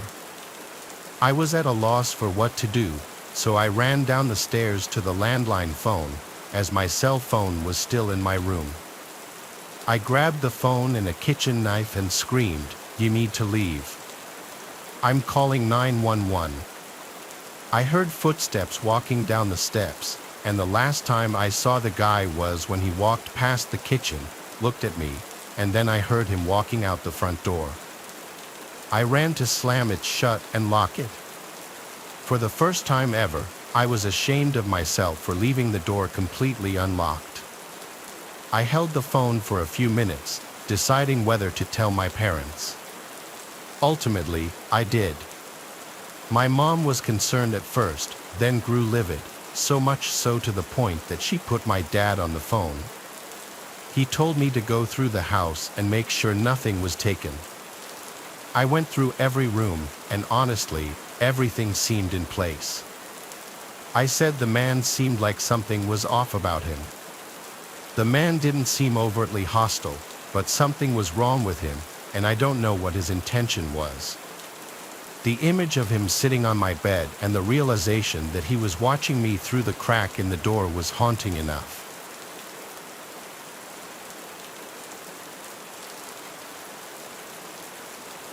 This is a story I'm not proud of, mostly for my naivety. When I was in middle school and early high school, I didn't know how to talk to girls at all at school, but that's a lot of boys in middle school. I wasn't shy in general. I had friends and did normal things an 8th grader would do. I just had never kissed a girl or anything. Some of my friends at the time claimed they had already gone further than that with girls, and I was starting to feel pressure. But I was still having trouble approaching girls in that way. The mentality went from boys making fun of girls to suddenly liking them in a matter of like a year. I was a pretty big gamer in middle school and early high school. This was when I was in 8th grade. I was like 13. My voice was still probably a bit prepubescent sounding. It was 2009. I played a lot of console games and computer MMORPG games. My favorite console games at the time were GTA 4 and Call of Duty, and my favorite computer game was this MMORPG called Ganu. It was this online game where you would level up by killing monsters, and the more you leveled up, the higher level monsters and hunting grounds you'd be able to tackle. The online community in this game was very active, and there were tons of players. My older brother used to play it a little bit too. I played it more for sure though. I was in a guild and town and everything. I don't remember how it happened, but I befriended this female player who was a higher level than me. Her username was Pokemon. Anytime I'd sign in and she was on, she'd message me and vice versa. We would join parties together, which meant we'd share EXP on whatever monsters we killed, and we just chatted for hours. She knew a lot about me, including my age and my town, and some personal family details she would open up to me too. Eventually, she told me her name was Karina. It was weird feeling such a connection with a girl when really, I knew nothing about her appearance or her voice. It truly was like having a pen pal, but better. It was interesting enough that we both lived in Texas state. She lived about an hour from me. After a few weeks, or maybe even a month, we started talking about maybe meeting one day. To do this, though, we'd have to exchange numbers. At the time, I didn't actually have a cell phone yet. I only had an iPod Touch. However, I was able to download a texting app that allowed me to send messages to people with cell phones. Through this app, I was able to send her a picture of myself. It was definitely this cringy 8th grade boy selfie of me trying to look good looking. She called me cute, and then she sent back a picture of herself. She looked a couple of years older than me, like 15, which was the age she told me she was. Based on the picture, I found her very attractive. This was around the time our messages became more flirtatious and romantic. But we were both minors, so neither of us could just drive an hour away. However, she apparently had a solution for this. She told me her sister had friends that lived around me, and she could probably get a ride to me. This was exciting news for my little 13-year-old self. I wanted to wait for a day and night when my parents wouldn't be home, so I'd have the house to myself. This was about a week later, I believe. My parents were going to the Hamptons for the whole weekend, so it would just be my brother and me home. My brother was 18, so I asked him to please just go out for the night with friends so that I could be alone with Karina. I gave Karina my address and told her to come that Saturday whenever she wanted. She said she'd be coming a little later, like at night. She didn't give me an exact time. At that point, we still had never spoken on the phone. I still hadn't heard her voice. I was so nervous all day that I couldn't even play video games. I was busy cleaning my room, making things look cool, fixing my appearance, and even rehearsing things to say in the initial moments of meeting. Then I got a message from Karina saying she's here. I sprang up and ran to the front door. I looked through the peephole and didn't see anyone. She then said, "You can come out to the front door." I opened the door and stepped onto the front porch. I looked around, and the street was dark and quiet, no cars, no people. I went back inside and shut the door. I messaged her back saying, "I don't see you." She replied, "Oh, I must have the wrong house. Give me a minute." That was a bit weird. I locked the door and sat on the living room couch, nervously waiting and playing games on my iPod. I got a message from her again. She said she's here and to come outside. I replied, "Ring the bell so I know you're at the right house." Then the doorbell rang. My nerves really set in. I walked to the door, looked through the peephole, and didn't see anyone. I said, "Karina." Through the peephole, I saw a hand reach towards the door and knock. I said, "Karina," again as I kept looking through the peephole. Everything felt like it instantly crumbled on top of me as this bald, creepy-looking short guy stepped in front of the peephole and then said through the door, "Hey, it's Pokemon. I want to talk." I ran away from the door with my hands over my mouth, truly speechless. The person I'd been talking to all this time was a creepy grown man. I was disgusted and scared. I went to call my brother's cell phone. He didn't pick up. The doorbell kept ringing. I went to my bedroom and locked myself in. I held the house phone in my grasp, considering calling my parents, but too embarrassed to do so. My room was the only other room in the house with the lights on. I have a big window in my room that overlooks the whole side yard of our corner house. I turned off my lamp and slightly kinked the blind just a crack, and I saw that guy on the other side trying to look in. He started to knock on the window and said through the closed window how much of a connection we clearly have and that we could at least be friends. I responded with nothing. I called my brother again, and he picked up this time. I said, "Please come home right now." The Karina person was a grown man the entire time, and he's at my window right now.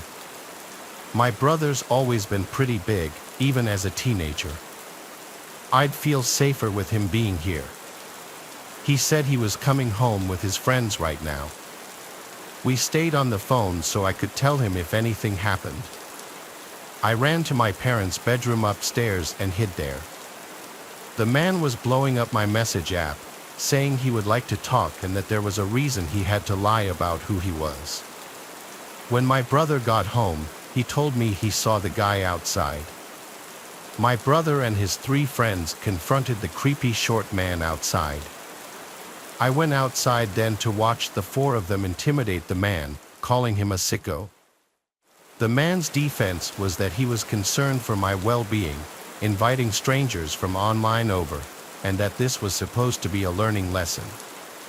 I refuted this claim by asking him why he would say that we could be good friends at my window when my brother and his friends started pushing the man. He started quickly walking to his car. My brother kicked the guy's tail light while one of his friends threw a rock at his window. He sped off down the road, never to be seen again. This was humiliating and disturbing, but at the same time, I was really grateful for my brother and his friends coming to my aid. They potentially saved me from a seriously sick creep breaking into the house. It's still painful and uncomfortable realizing all that time I spent opening up to who I thought was a girl my own age on a game was some creepy grown man with a different agenda.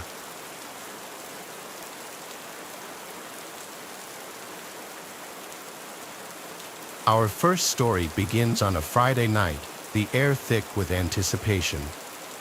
A young man named Jack, an avid gamer, scoured online marketplaces for a deal on a used console, eager to dive into the latest releases. He stumbled upon an offer that seemed too good to be true, a current-gen console, practically brand new, being sold at a fraction of the retail price. The seller, only identified as KL, was vague in his responses, claiming he simply needed to get rid of it. Despite a prickle of unease, Jack dismissed his better judgment and arranged to meet KL at a dimly lit gas station later that evening. The seller, a gaunt man with nervous eyes, arrived in a beat-up car, the console hastily wrapped in a garbage bag. He practically shoved it into Jack's hands, eager to be rid of the device. Jack, his excitement overriding his apprehension, paid the man and hurried home, eager to boot up his new purchase. As he connected the console to his TV, he noticed an unsettling detail he had overlooked in his haste, a single deep scratch etched across the top of the console, almost resembling a cryptic symbol. Brushing it off as nothing more than cosmetic damage, Jack grabbed his controller and prepared to enter a world of digital entertainment. From the moment he pressed the power button, things felt off. The console whirred to life with an unnatural hum, the fan noise louder and more erratic than it should have been. The screen flickered, displaying distorted images and garbled text before snapping into focus, revealing the console's home screen. But something was different. The usual cheerful background was replaced with a static image of a dark, desolate forest, the trees twisted and gnarled, their branches reaching out like skeletal fingers. Jack chalked it up to a corrupted hard drive, a minor inconvenience he could easily fix with a factory reset. As he navigated the console's menu, he noticed strange glitches, the cursor moving on its own, selecting options he hadn't chosen.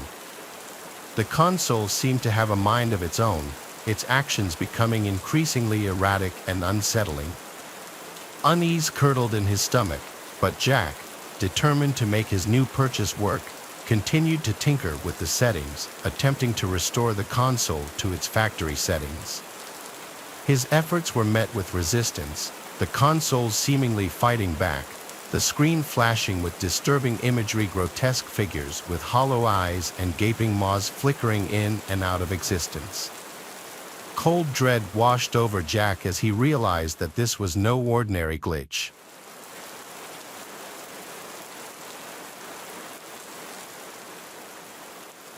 Our next tale takes us back to the neon-lit golden age of arcades, a time when joystick warriors battled it out for high scores and bragging rights.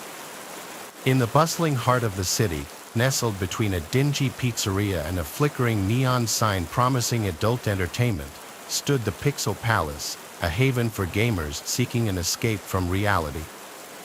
Among the flashing lights and the cacophony of blips and bleeps stood a machine unlike any other, its faded paint and flickering screen whispering tales of a bygone era. This was Dark Carnival, a game shrouded in mystery and whispered rumors, said to be haunted by the spirit of a former player. The legend went that a young man named Ben, a regular at the Pixel Palace, had become obsessed with Dark Carnival, spending every waking moment at the arcade, his fingers flying across the joystick, his eyes glued to the screen. He poured his allowance into the machine, determined to conquer its fiendishly difficult levels. After weeks of relentless gameplay, Ben finally achieved his goal, his initials flashing proudly at the top of the high-score screen. But his triumph was short-lived. As he celebrated his victory, a surge of electricity of freak accident seared through the machine, striking Ben down where he stood. Some say Ben's spirit, unable to leave the game he loved, became trapped within the machine, his digital ghost forever bound to the arcade cabinet. And so the legend of Dark Carnival grew, whispered among the regulars, a chilling tale of obsession and the insatiable hunger for the high score. Most dismissed it as an urban legend, a spooky story meant to deter players from hogging the machine for too long. But there were those who claimed to have witnessed strange occurrences firsthand, the screen flickering erratically, the game playing on its own, the faint sound of laughter echoing from the speakers, a chilling melody that sent shivers down their spines. One evening, a group of friends, their laughter echoing through the arcade, gathered around the Dark Carnival machine, their competitive spirits ignited. Among them was Tony, a skeptic by nature who scoffed at the stories surrounding the game. "It's just an old machine," he declared, "nothing more than wires and circuits." His friends, a mix of believers and those who enjoyed a good scare, exchanged nervous glances as Tony deposited a coin into the machine, the screen bursting to life with a burst of static. As Tony navigated the game's opening levels with ease, his skepticism began to waver. The game seemed to anticipate his every move, the enemies reacting with an almost unnatural precision, as if controlled by a sentient force.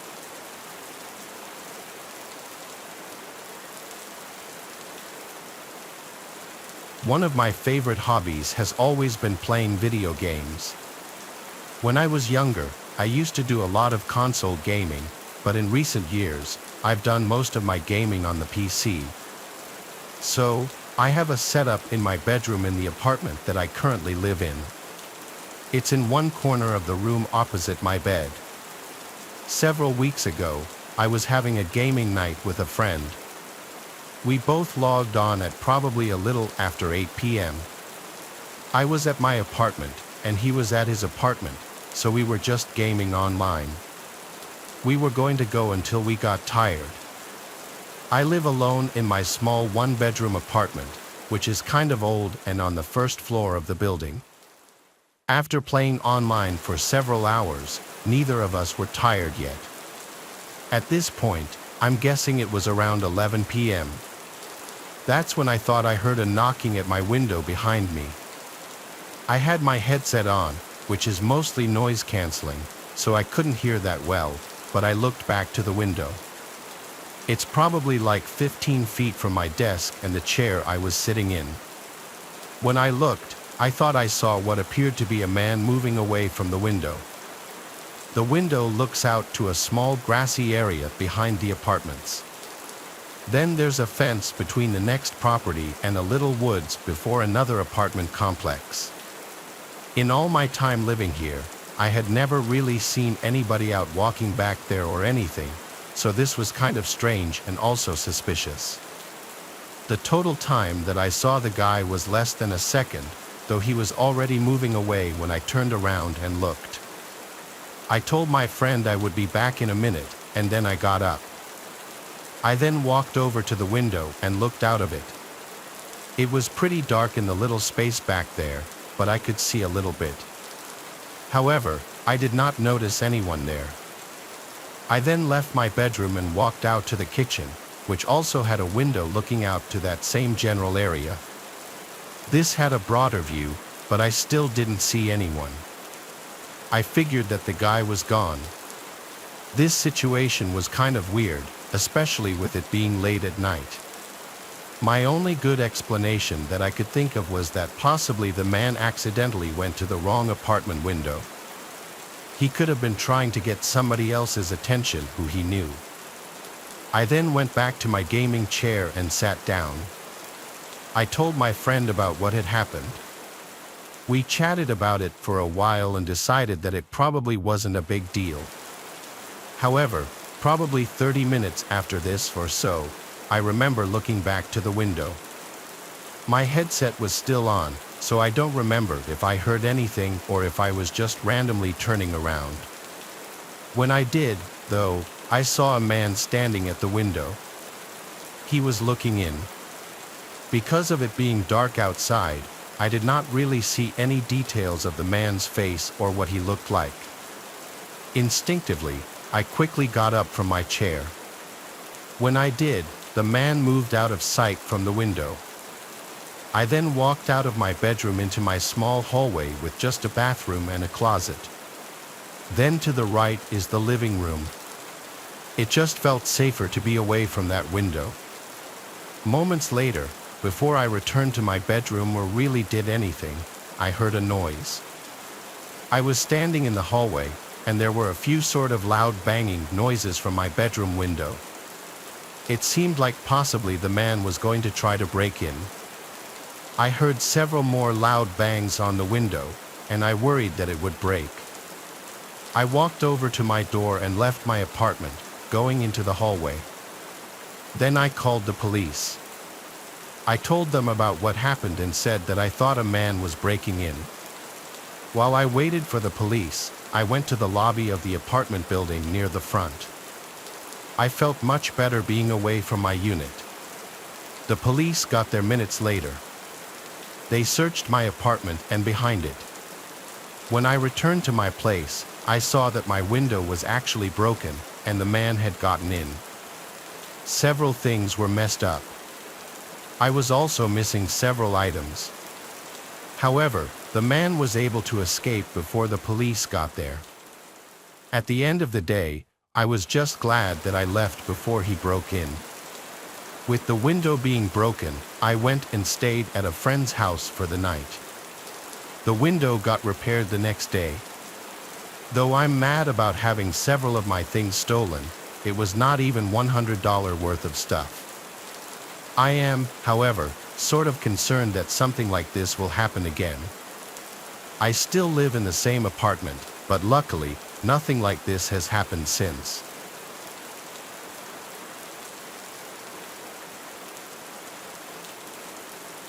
A few years ago, I used to play video games and stream them online.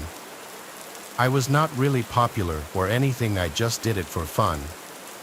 I would stream on Twitch for my friends, and usually anywhere from 1 to 3 or 4 of them would watch. Sometimes they would play with me in the games as well. Every now and then a few other random people would watch the stream too, but I never got more than like 10 viewers at once. I wasn't trying to become famous or anything.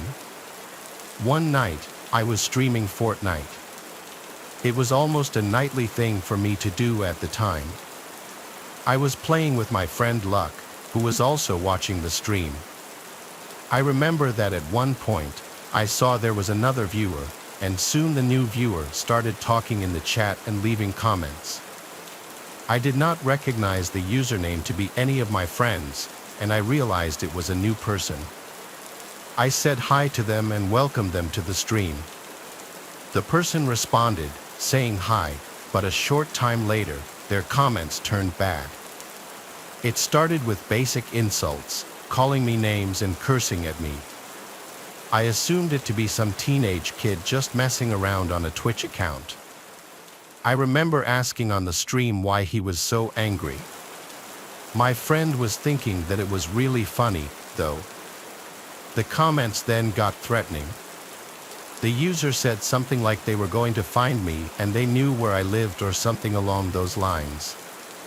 Obviously, I didn't take the threat very seriously. I really had no idea why they would act this way because my stream was always pretty fun and lighthearted. The first comment the person made that really raised my eyebrows, though, was when they mentioned my real name. They said they knew my name, and when I asked what it was, the user commented it. This shocked me because my name was not my username or anything, and this person knew my last name as well. It was then that I figured it had to be one of my friends messing with me, and that's what Luck thought as well. I remember Luck asking who it was, going through a list of friends that he thought it could be. The person denied it all. After going back and forth for a bit, the person eventually left, and I ended the stream a short time later. But the very next night, the person was back. I went back on what I usually did and was playing Fortnite again. Luck also joined, and it was just the two of us like the night prior. Well, maybe 30 minutes into the stream, the mystery person returned. They started commenting again, picking up right where they left off, but this time they said they were going to my house. I was kind of like, okay, buddy, let's see it, and still not taking it seriously.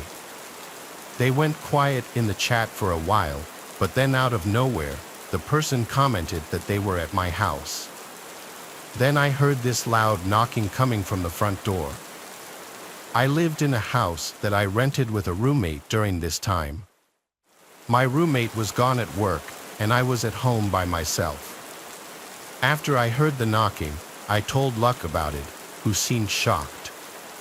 This definitely had to be a friend, I said.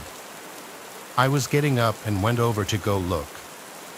After leaving my bedroom and starting to enter the living room, I could see somebody through the front window. There was a man standing on the front step who was wearing all black and a ski mask.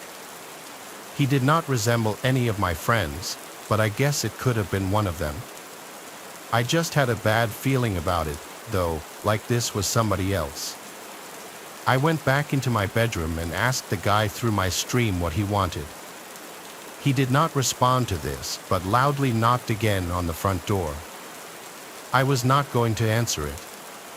The mysterious man then made a comment that he hated my car. I don't know why he said this, but then he left the stream. I really had no idea as to what was going on. Me and Luck talked about who it could be, and I told him that I thought it was someone totally random. Luck was telling me that I should go out and confront the guy. Eventually, I left my bedroom to go check, but the guy was gone now. I looked out of every window and didn't see him. Well, the next day, I was leaving for work. When I got to my car in the driveway, there was a big dent in the driver's door, like somebody had hit it with something. I remembered the comment the guy made about hating my car, which is a Pontiac Aztek. Now I knew none of my friends would go so far as to damage my vehicle. After that, I decided to stop streaming for a while. I told all my friends about it, and like I expected, none of them knew who it could be. It remains a mystery to me to this day. I don't live in that house anymore. I did stream on Twitch again a while after it happened, but the guy never joined another stream or at least never said anything. This is one of the craziest things that's ever happened to me.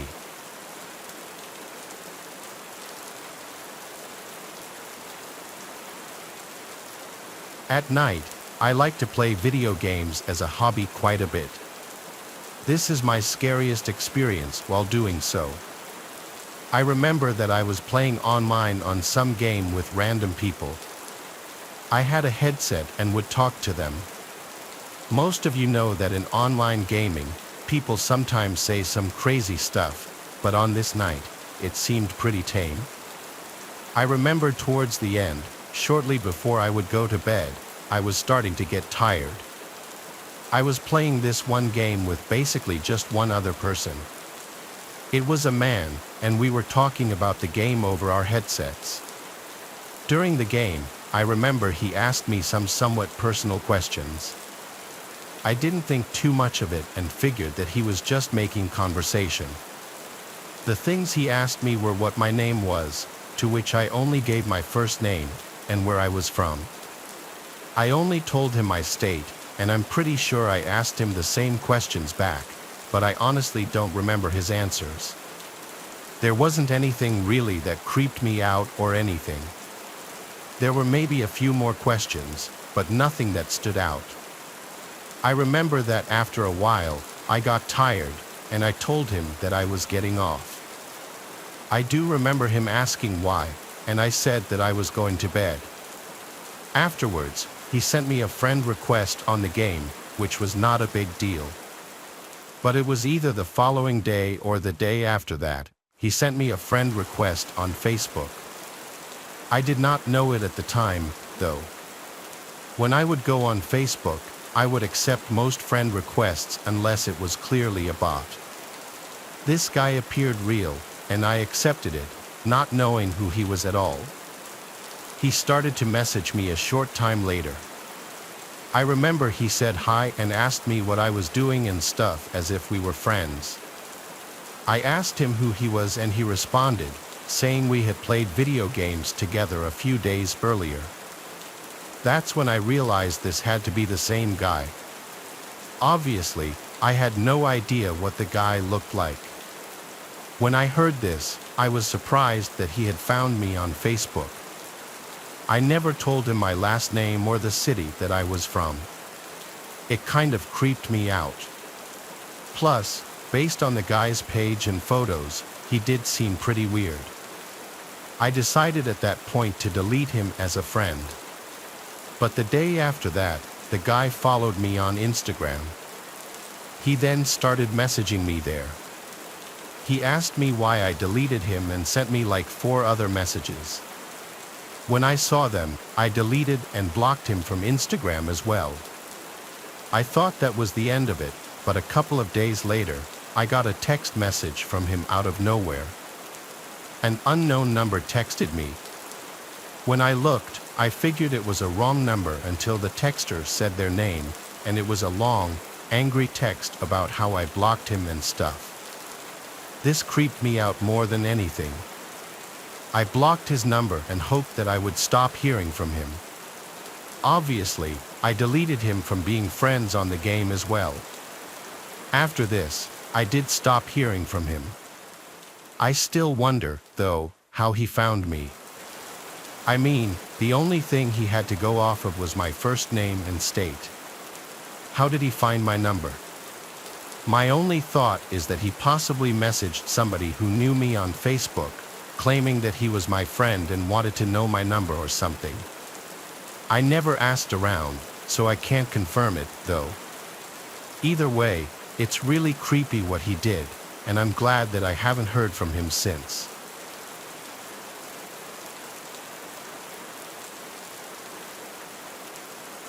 It took place back when I was in high school. I was, I believe, a junior during this time and loved to play video games. I had a good friend at school named Noah, who I would game with almost on a nightly basis. We would hang out all the time as well, and he lived just a few blocks over. On this night, we were playing video games online on our PlayStation 4s. I was at my house, and he was at his. We had headsets so we could talk to each other as we were on. I remember that after playing for a while, Noah said, "What was that?" It kind of came out of nowhere, and I assumed that he was just talking about the game. I asked him what, and he didn't answer me at first. Then all of a sudden, he said, "What the," and it kind of abruptly went quiet. I heard some other noises but couldn't make them out. I didn't know what was going on. I asked Noah what he was doing, but he did not answer me. Everything was silent for a while. After, I sent Noah a Snapchat asking him what that was all about. I was really confused, but Noah did not immediately open it. So, I got curious and was kind of concerned. I decided to walk over to his place. Maybe he was playing a prank on me, but I felt like I should go ask him. We were such good friends, and it wasn't that weird for me to do that. So, I left my house at whatever time it was, probably like 10 p.m. It was dark out, and after walking a few blocks, I arrived at Noah's street. It was quiet, and we both lived in a pretty typical neighborhood for the most part. When I reached Noah's house, I wasn't sure if his parents were home or not because most of the lights in the house appeared to be off. I walked up to the front door and knocked on it. At first, there was no answer. It was very quiet. But a short time after knocking, I heard what sounded like somebody who may be in the backyard. After waiting a while, I knocked again. I couldn't see into the backyard from where I was. I continued to wait at the front door, wondering if I should investigate the noises I had heard in the back. Maybe Noah had gone outside, but I didn't really know why he would. Then finally, I heard someone walking towards the front door inside. The door then opened, and Noah was standing there. He looked very serious and told me to come inside quickly. I got in, and then he closed and locked the door. He said a man had been inside his house, and he was calling the police. He added that he thought the man just left. Noah went back and got his phone from his bedroom and dialed 911. He told me that his parents were gone, and he was home alone. We both waited for the police in his parents' room because it had a lock on it. Nobody else entered the house or was in it while we waited. The police got there shortly after and spoke to us. I guess what happened is when I was gaming with Noah, he heard a noise from behind his house. It sounded like the back door, which led to the kitchen, was opening. It must have been left unlocked or something because an unknown person did, in fact, enter. After hearing the footsteps, Noah ran to his closet to hide. He was able to hide but did not have his phone and couldn't call the police. Then I must have heard him running to his closet, and he said that he completely forgot about me on the headset. The headset was also not wireless, so he had to take it off to hide in his closet. While hiding, he heard the person walking around inside of his house. He hid all the way until I arrived at his place. When he heard the knock on the door, he said the man started walking around quickly and then left the house. I realized that I must have scared the guy off by knocking on the door. Noah was grateful to me for doing so. He then was able to leave, lock all the doors, get his phone to call the police, which was on the floor near his bed, and let me in the house. I don't know why the man entered the house or how he seemed to know that the door would be unlocked, but I'm really glad that I went over to Noah's.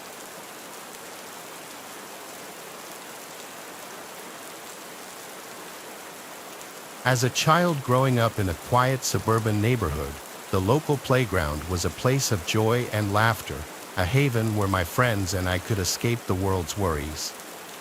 But one summer day, that all changed. It started out like any other day, with sun shining brightly overhead and the sound of children's laughter filling the air, but as we played on the swings and climbed the jungle gym, a sense of unease began to settle over us. It was subtle at first, a feeling of being watched, of something lurking just beyond the edge of our vision. But as the afternoon wore on, the feeling grew stronger, until it felt as though we were being stalked by some unseen presence. As we ventured deeper into the playground, the atmosphere grew increasingly oppressive, the air thick with a sense of foreboding. And then, as we reached the old abandoned slide at the far end of the playground, we saw it, a figure, dark and shadowy, lurking among the rusted metal. With a cry of terror, we turned and fled from the playground, our hearts pounding in our chests as we raced home. But even as we reached the safety of our house, we could still feel the eyes of the creature watching us from the darkness, its malevolent presence lingering in the air like a foul stench. In the days that followed, the playground became a place of dread, its once cheerful atmosphere replaced by an aura of fear and mistrust. And though we never spoke of what we had seen that day, the memory of the haunted playground would stay with us forever, a chilling reminder of the darkness that lurks just beyond the borders of our reality.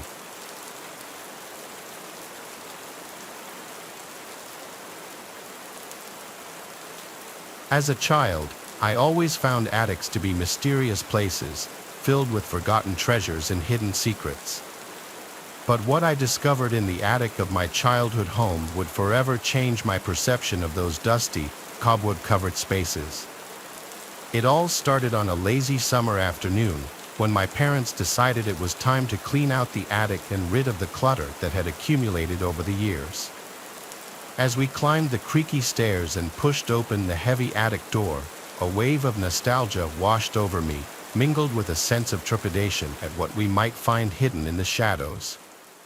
The attic was a labyrinth of old boxes and forgotten relics, with dusty furniture and forgotten memories scattered among the cobwebs. As we began to sift through the detritus of years gone by, I couldn't shake the feeling that we were being watched, that some unseen presence lurked just out of sight, waiting for the perfect moment to reveal itself. And then, as I reached the far corner of the attic, I saw it, a small, nondescript box tucked away behind a pile of old blankets. Curiosity getting the better of me, I reached out and opened the box, revealing its contents to the dim light of the attic. Inside were photographs old and yellowed with age, depicting scenes from another time. But as I looked closer, I realized that these were no ordinary photographs. They were images of my family, taken long before I was born, in a house that looked eerily similar to the one we were currently in. As I flipped through the photographs, a sense of unease settled over me, as if I was peering into a past that had been intentionally forgotten.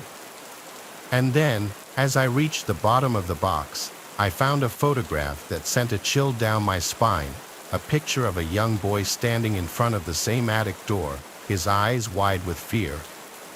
It was then that I realized the truth.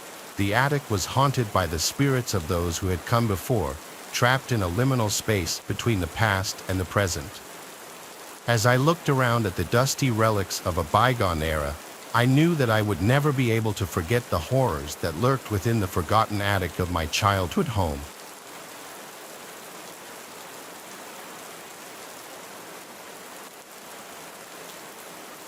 This happened when I was a young child, maybe around 7 years old. My parents had me late. My two older siblings are both at least 10 years older than me. I was woken up in the middle of the night by a commotion downstairs. It was my parents. I cracked my door open and heard them freaking out about something, though I wasn't sure what it was. I went to the stairway and stood at the top, calling down, "Mom, Dad." My mom came to the bottom of the stairs and said to me, "Go back to bed." I listened without asking any questions. I could tell they were stressed about something, though.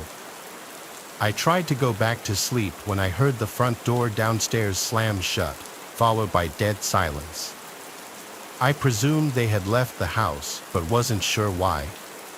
Either way, I listened to my mom and went back to sleep. I woke up again to sounds downstairs. It was the sound of the front door closing and then footsteps, but no talking. Naturally, I assumed they were back home and just being quiet so they wouldn't wake me up. I heard occasional steps and thuds from downstairs, drawers and cabinets being opened and closed, and I thought for sure I heard the fridge opening too. I thought it was my older brother Jethro. He's 10 years older than me and was already driving at the time, so him getting home late and rummaging through the fridge wasn't abnormal at all. These are all things I was telling myself, logical explanations for what I was hearing. Eventually, I heard footsteps coming up the stairs, getting louder and closer until they reached the top and made their way to my door. My door quietly and slowly opened. I didn't sit up or move, I just had my eyes open, facing the door as I was still lying down. There weren't any lights on outside of my room, so whoever was walking around was doing so in the dark. All I saw was a black mass at my doorway, resembling the shape of someone's head. I said every name, starting from Jethro to Mom to Dad, then I just asked, "Who's there?" They didn't reply, they just closed the door.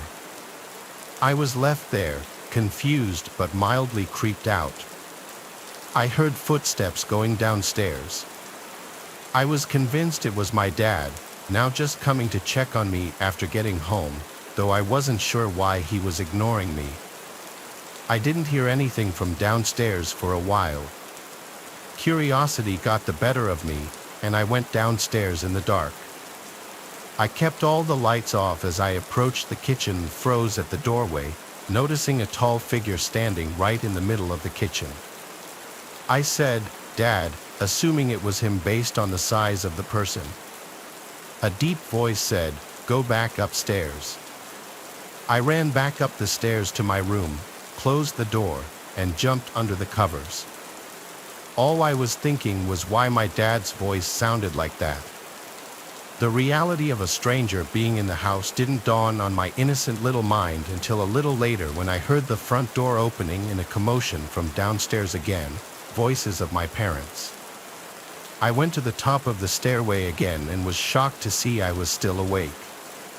I asked what happened, and they told me that Jethro had a little accident but was going to be fine.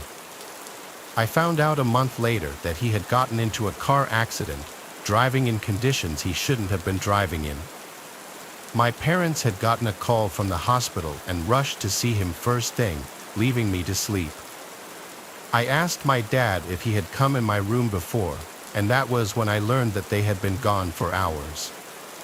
My mom started freaking out, yelling at my dad because he had neglected to lock the door when they rushed out of the house. Me telling my parents about the person at my bedroom door and in the kitchen caused my dad to search the house with his gun and my mom to call the police. The last thing I remember was being asked by a police officer to give my story. My parents tell me they felt like morons having to explain to the cops that they left me alone and left the door unlocked. I don't think anything of value was stolen, even though whoever broke into the house clearly didn't have intentions of harming me. Having a complete stranger in your house is already a terrifying ordeal. Now imagine going through that at 7 years old.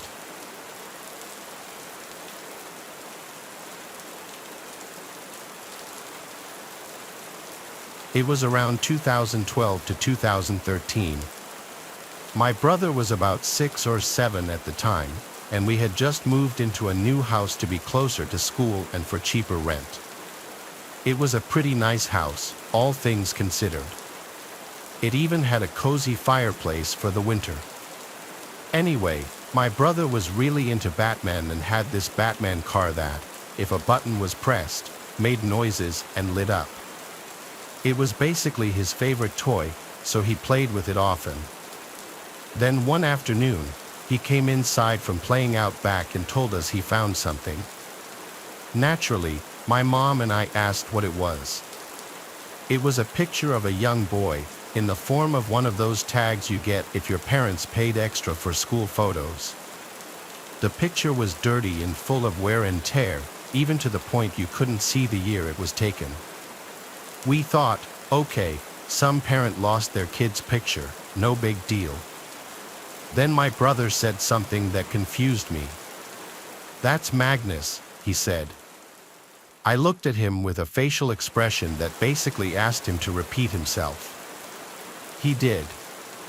He pointed at the picture and said, "This is Magnus. He's my friend." I slowly nodded my head as if I knew who he was talking about. The main reason this confused me is because my brother didn't make friends easily, and he had no friends that I knew of. This Magnus only came up once we had moved. I shrugged it off and figured he'd made friends with the next-door neighbors or something, and he somehow got the school picture as a keepsake. That night, around 2 a.m., when everyone in the house was asleep, I woke up to my brother talking. Naturally, annoyed, I walked into his room to tell him to go to bed or else he'd wake up our parents.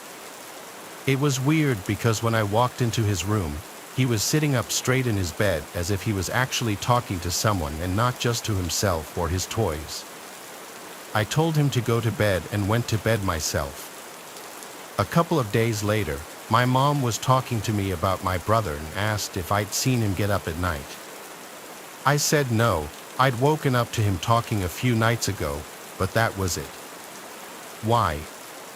She said he had been acting weird, but as usual, we both shrugged it off as him being a kid. Now, in my room, my bed was right across from my door. This meant if I turned over, I could see into the hallway right in front of me. One night, I woke up to use the bathroom, and since I was, and still am, very afraid of the dark, I left the hallway light on, knowing my dad would turn it off once he got up. I'd probably be asleep by then. I was lying in my bed, facing my door, when a sudden noise made me jump. It was my brother's damn Batman car making noises.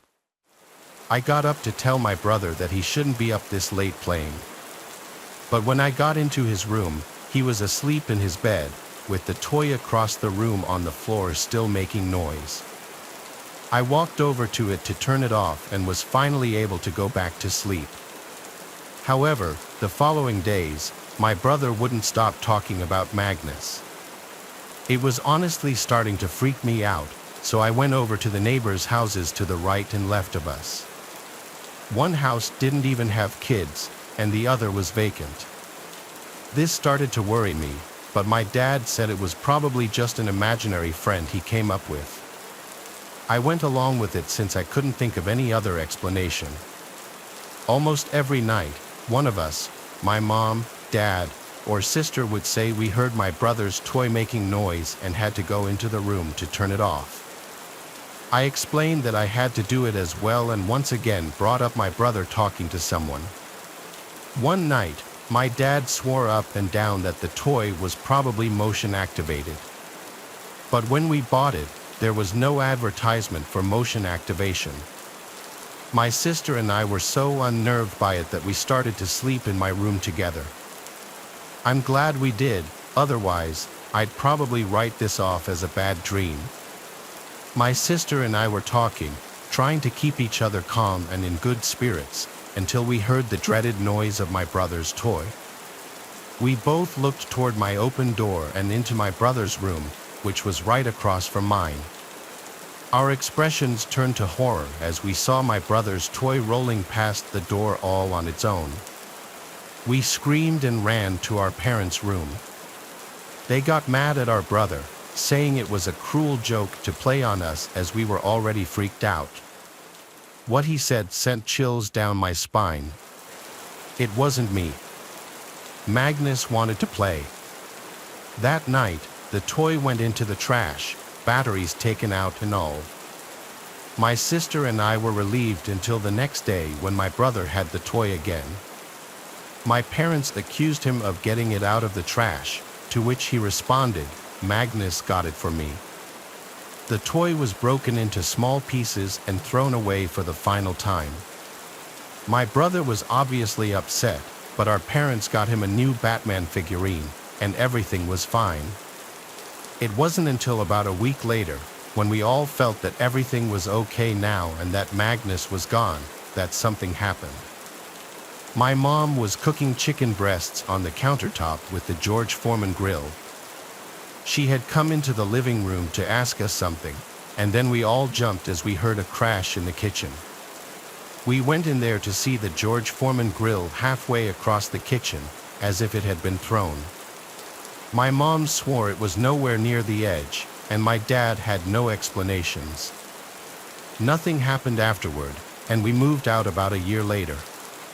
But to this day, I wonder if my brother's imaginary friend Magnus wasn't imaginary.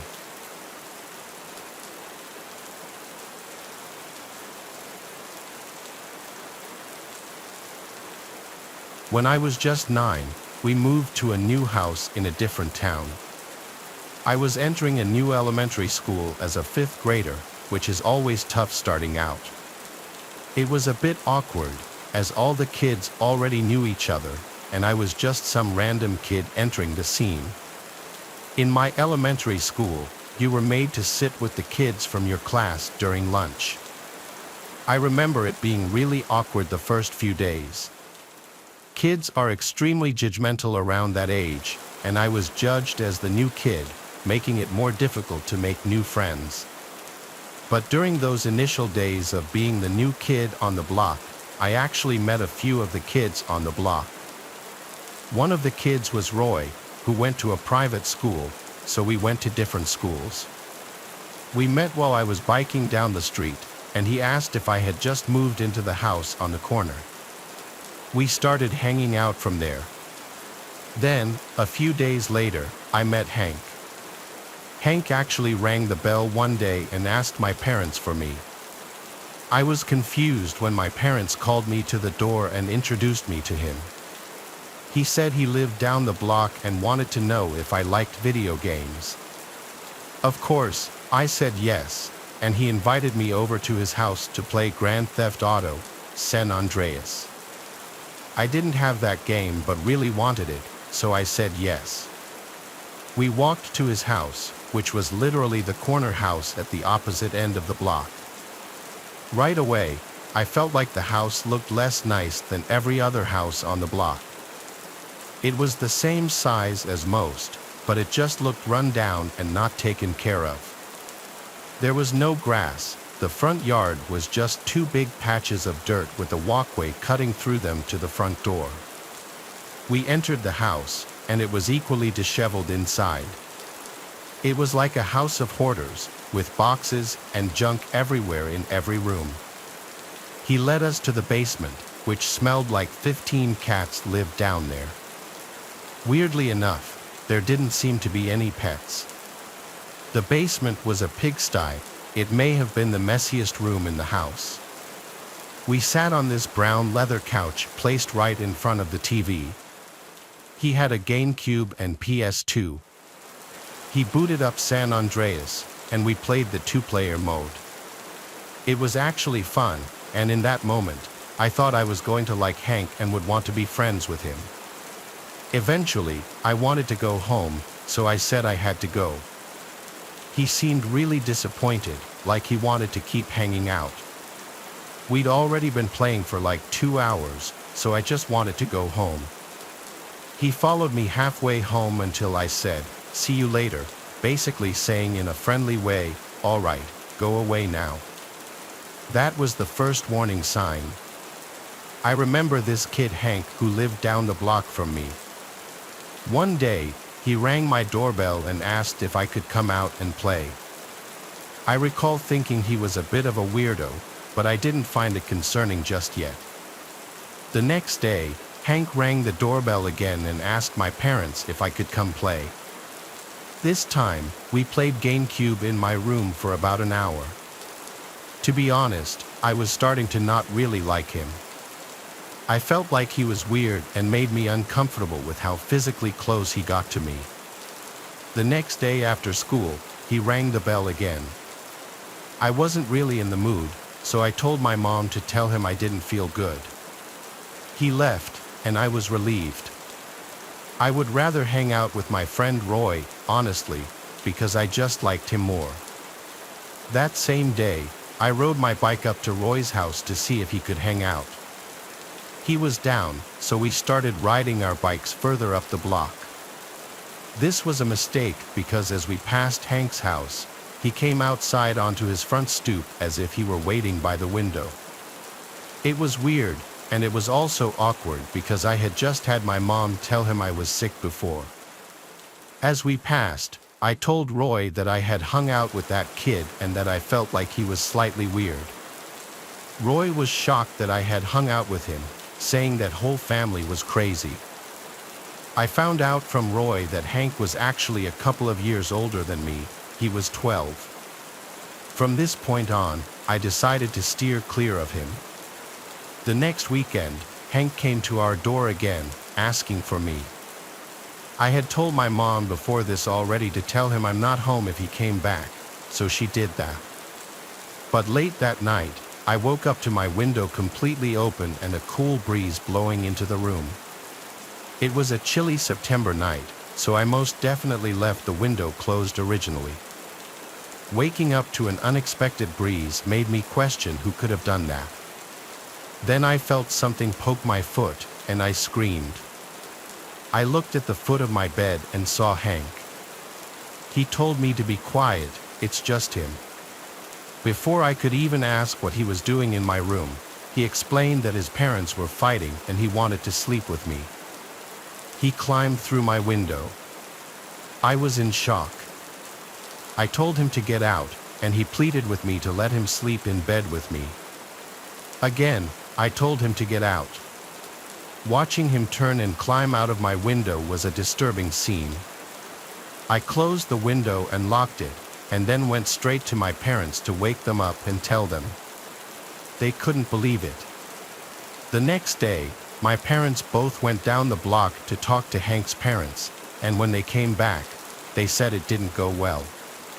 Hank's crazy mom screamed and laughed in my parents' faces, taking no accountability for her son's actions. I'm sure my parents didn't want to get police involved because Hank was just a kid. But however many nights later, I woke up to knocks at my window. I had my blinds closed, but I knew for a fact it was Hank. I didn't answer the knocks, which went on and on for like 5 minutes. I even heard an attempt at opening the window. I was actually scared. I remember my heart racing. Eventually, the knock stopped. I went to tell my parents, and they told me to just ignore it. I think they weren't as threatened because, like I said before, Hank was just a kid. It was probably a few days later when Roy and I, along with another kid I made friends with from school, were biking from my house down the block, and when we passed Hank's house, I saw him run to the window as we passed. He just watched. I told my friends about what happened, and they found it hilarious. One of my friends made a comment about how he sounds like someone who would live in a gross house like that. That night, for the final time, I woke up to a sound in my room. It was the sound of my window being shattered. I screamed as I saw Hank climbing through the window through the closed blinds. I ran to my parents' room and woke them up. By this point, Hank was already back outside. My dad went outside and chased him all the way back to his house, with Hank making it back inside before my dad could catch up to him. My dad pounded on the door until Hank's parents opened up, and my dad must have said something right because he somehow managed to convince Hank's parents to pay for the window if he didn't involve the police. They ended up paying whatever it cost to fix the window, and I never heard from Hank again. Though I did see him once or twice in front of his house the next couple of years while in the car passing his house. That family eventually ended up moving somewhere else, thankfully. I think there's a chance Hank was looking to do something crazy, like murder me or at the very least attack me, just because he saw me hanging with other kids when I didn't want to be his friend. I mean, what else would he do after shattering my window with something and climbing inside? I'm scared to wonder what kind of person Hank grew up to be.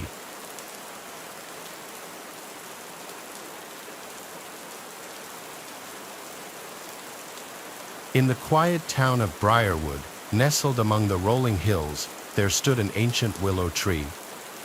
Its sprawling branches reached towards the sky like gnarled fingers, casting eerie shadows over the neighborhood playground.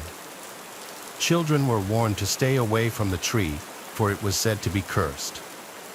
But for Audrey and her friends, curiosity overcame fear. Audrey was 7 years old when she first heard about the legend of the Whispering Willow. It was whispered among the kids at school, a tale passed down from older siblings and cousins. They said that if you stood beneath the tree at midnight and listened closely, you could hear the whispers of lost souls trapped within its ancient roots. One fateful summer evening, Audrey and her two best friends, Imelda and Patrick, decided to test the legend. Armed with flashlights and nervous laughter, they made their way to the playground where the willow stood sentinel in the moonlight. The air was thick with humidity as they approached the tree, its twisted branches swaying gently in the breeze. Audrey's heart raced in her chest as they huddled together beneath the willow's canopy. The playground was deserted, the only sounds the distant chirping of crickets. "Are you sure about this?" Imelda whispered, her voice trembling. Audrey nodded, her palms sweaty against the flashlight. "We have to do it together. On the count of 3. They took a deep breath, their anticipation palpable in the air. 1, 2, 3, Patrick exclaimed, and they switched off their flashlights, plunging themselves into darkness. For a moment, all was silent. Audrey strained her ears, hoping to catch a whisper, a murmur from the depths of the tree. Then, just as doubt began to creep in, she heard it, a soft, haunting whisper, like the rustle of leaves in the wind. It was faint at first, barely audible over the pounding of her heart, but as she listened, it grew louder, more insistent. "Help me, help me." The voice was plaintive, full of sorrow and despair. Audrey's blood ran cold as the words echoed in her mind. She could feel Imelda and Patrick tense beside her, their breaths shallow and ragged. The darkness seemed to press in around them, suffocating and oppressive. "We have to get out of here," Imelda whimpered, her voice barely above a whisper. But before they could move, something shifted in the shadows. A figure emerged from the darkness, its form indistinct and ghostly. It floated towards them, its eyes glowing with an otherworldly light. Audrey's scream pierced the night as the figure reached out a translucent hand, its fingers curling towards her. She stumbled backward, tripping over a gnarled root and falling hard on the ground. "Run," Patrick shouted, grabbing Audrey's hand and pulling her to her feet. They sprinted towards the playground's exit, their hearts pounding in their chests. Behind them, the figure gave chase, its eerie whispers growing louder and more urgent. "Help me.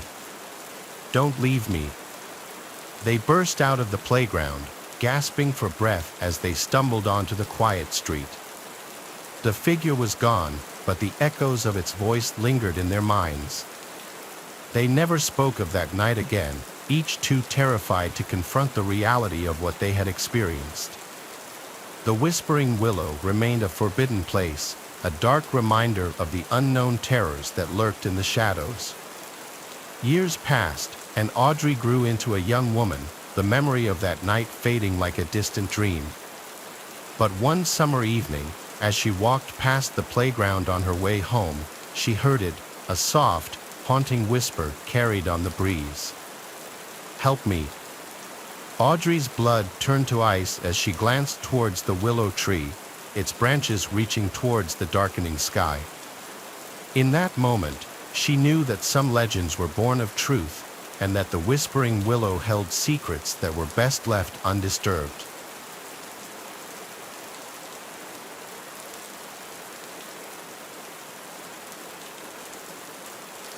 In the quaint town of Willowbrook, nestled between rolling hills and dense forests, there was a house unlike any other. It stood at the edge of town, its weathered facade looming ominously over the neighborhood. Children whispered tales of its haunted past, claiming that the shadows within held secrets darker than the night itself. It was here that young grave digger spent his childhood, unaware of the horrors that awaited him within those walls. Grave was an inquisitive child, always eager to explore the world around him. His parents, both busy with work, often left him to his own devices, trusting the safety of their small town. One summer afternoon, as the sun dipped behind the horizon, casting long shadows across the lawn, Grave found himself drawn to the mysterious house at the end of the street with a sense of curiosity that outweighed his fear. Grave pushed open the rusty gate and ventured into the overgrown yard. Weeds tangled around his ankles as he made his way to the front door, which creaked open with an eerie groan, as if welcoming him inside. The interior was shrouded in darkness, the only light filtering through dusty windows. Grave hesitated at the threshold, a chill creeping up his spine, but something compelled him forward, deeper into the belly of the house.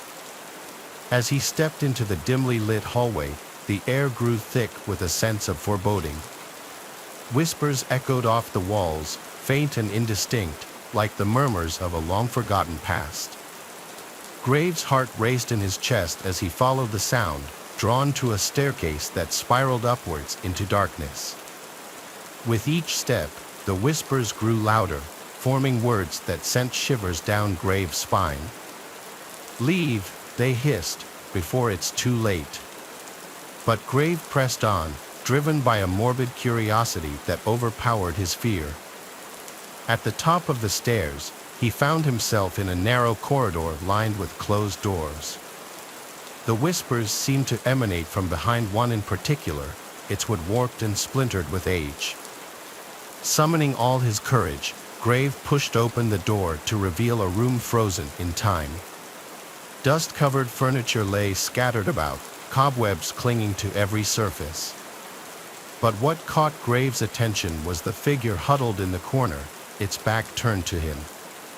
"Hello," Grave called out, his voice trembling. The figure remained motionless, its form shrouded in darkness. Grave took a tentative step forward, his heart pounding in his chest. As he drew closer, he realized with horror that the figure was not human at all. It was a grotesque mannequin, its features contorted into a twisted mask of agony. In its outstretched hand, it held a faded photograph. Grave's hands shook as he took the photograph, his eyes widening in shock. It was a picture of a young boy, no older than himself, standing in front of the very house he now stood in. But what chilled him to the bone was the date on the back, the date of that very day, decades ago. Before he could comprehend the implications, the whispers around him grew deafening, a cacophony of anguished voices filling the room. "Help us," they moaned. "Free us from this place." Grave staggered back, his mind reeling with fear and confusion. Without a second thought, he turned and fled from the room, down the stairs, and out of the house. The echoes of the whispers haunted him every step of the way. When he emerged into the fading light of evening, he found himself in the overgrown yard once more. Gasping for breath, he stumbled towards the gate, desperate to escape the nightmare within. As he reached the gate, a sudden gust of wind slammed it shut with a resounding clang, sealing the house behind him. Grave looked back one last time, the house now looming like a dark specter against the twilight sky. From that day on, Grave avoided the house at the end of the street, the memory of the whispers and the haunting photograph etched into his mind forever. And though he grew up and left Willowbrook behind, he could never shake the feeling that something malevolent lingered within those walls, waiting for its next unsuspecting victim. To this day, the house remains untouched, a relic of a dark and tragic past. If you listen closely on quiet nights, you might just hear the whispers carried on the wind, a chilling reminder of the true stories that lie hidden within the shadows of childhoods long gone.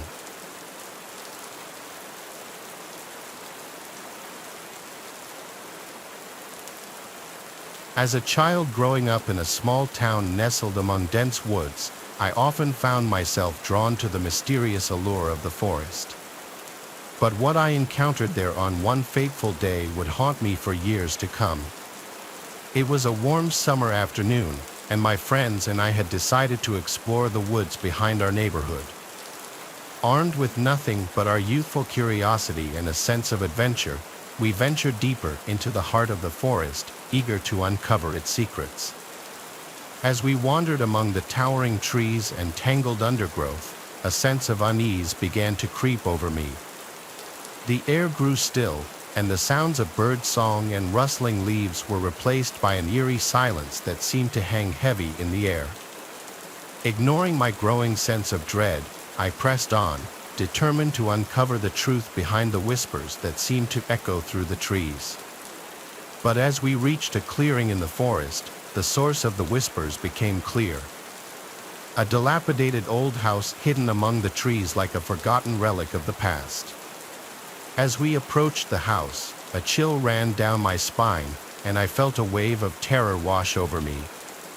The air was thick with a sense of malevolence, and the shadows seemed to dance with a life of their own. With trembling hands, I pushed open the creaking door and stepped into the darkness beyond. What I found inside would stay with me for the rest of my life. A room filled with decaying furniture and cobweb-covered relics of a bygone era. But it was what lay at the center of the room that filled me with terror.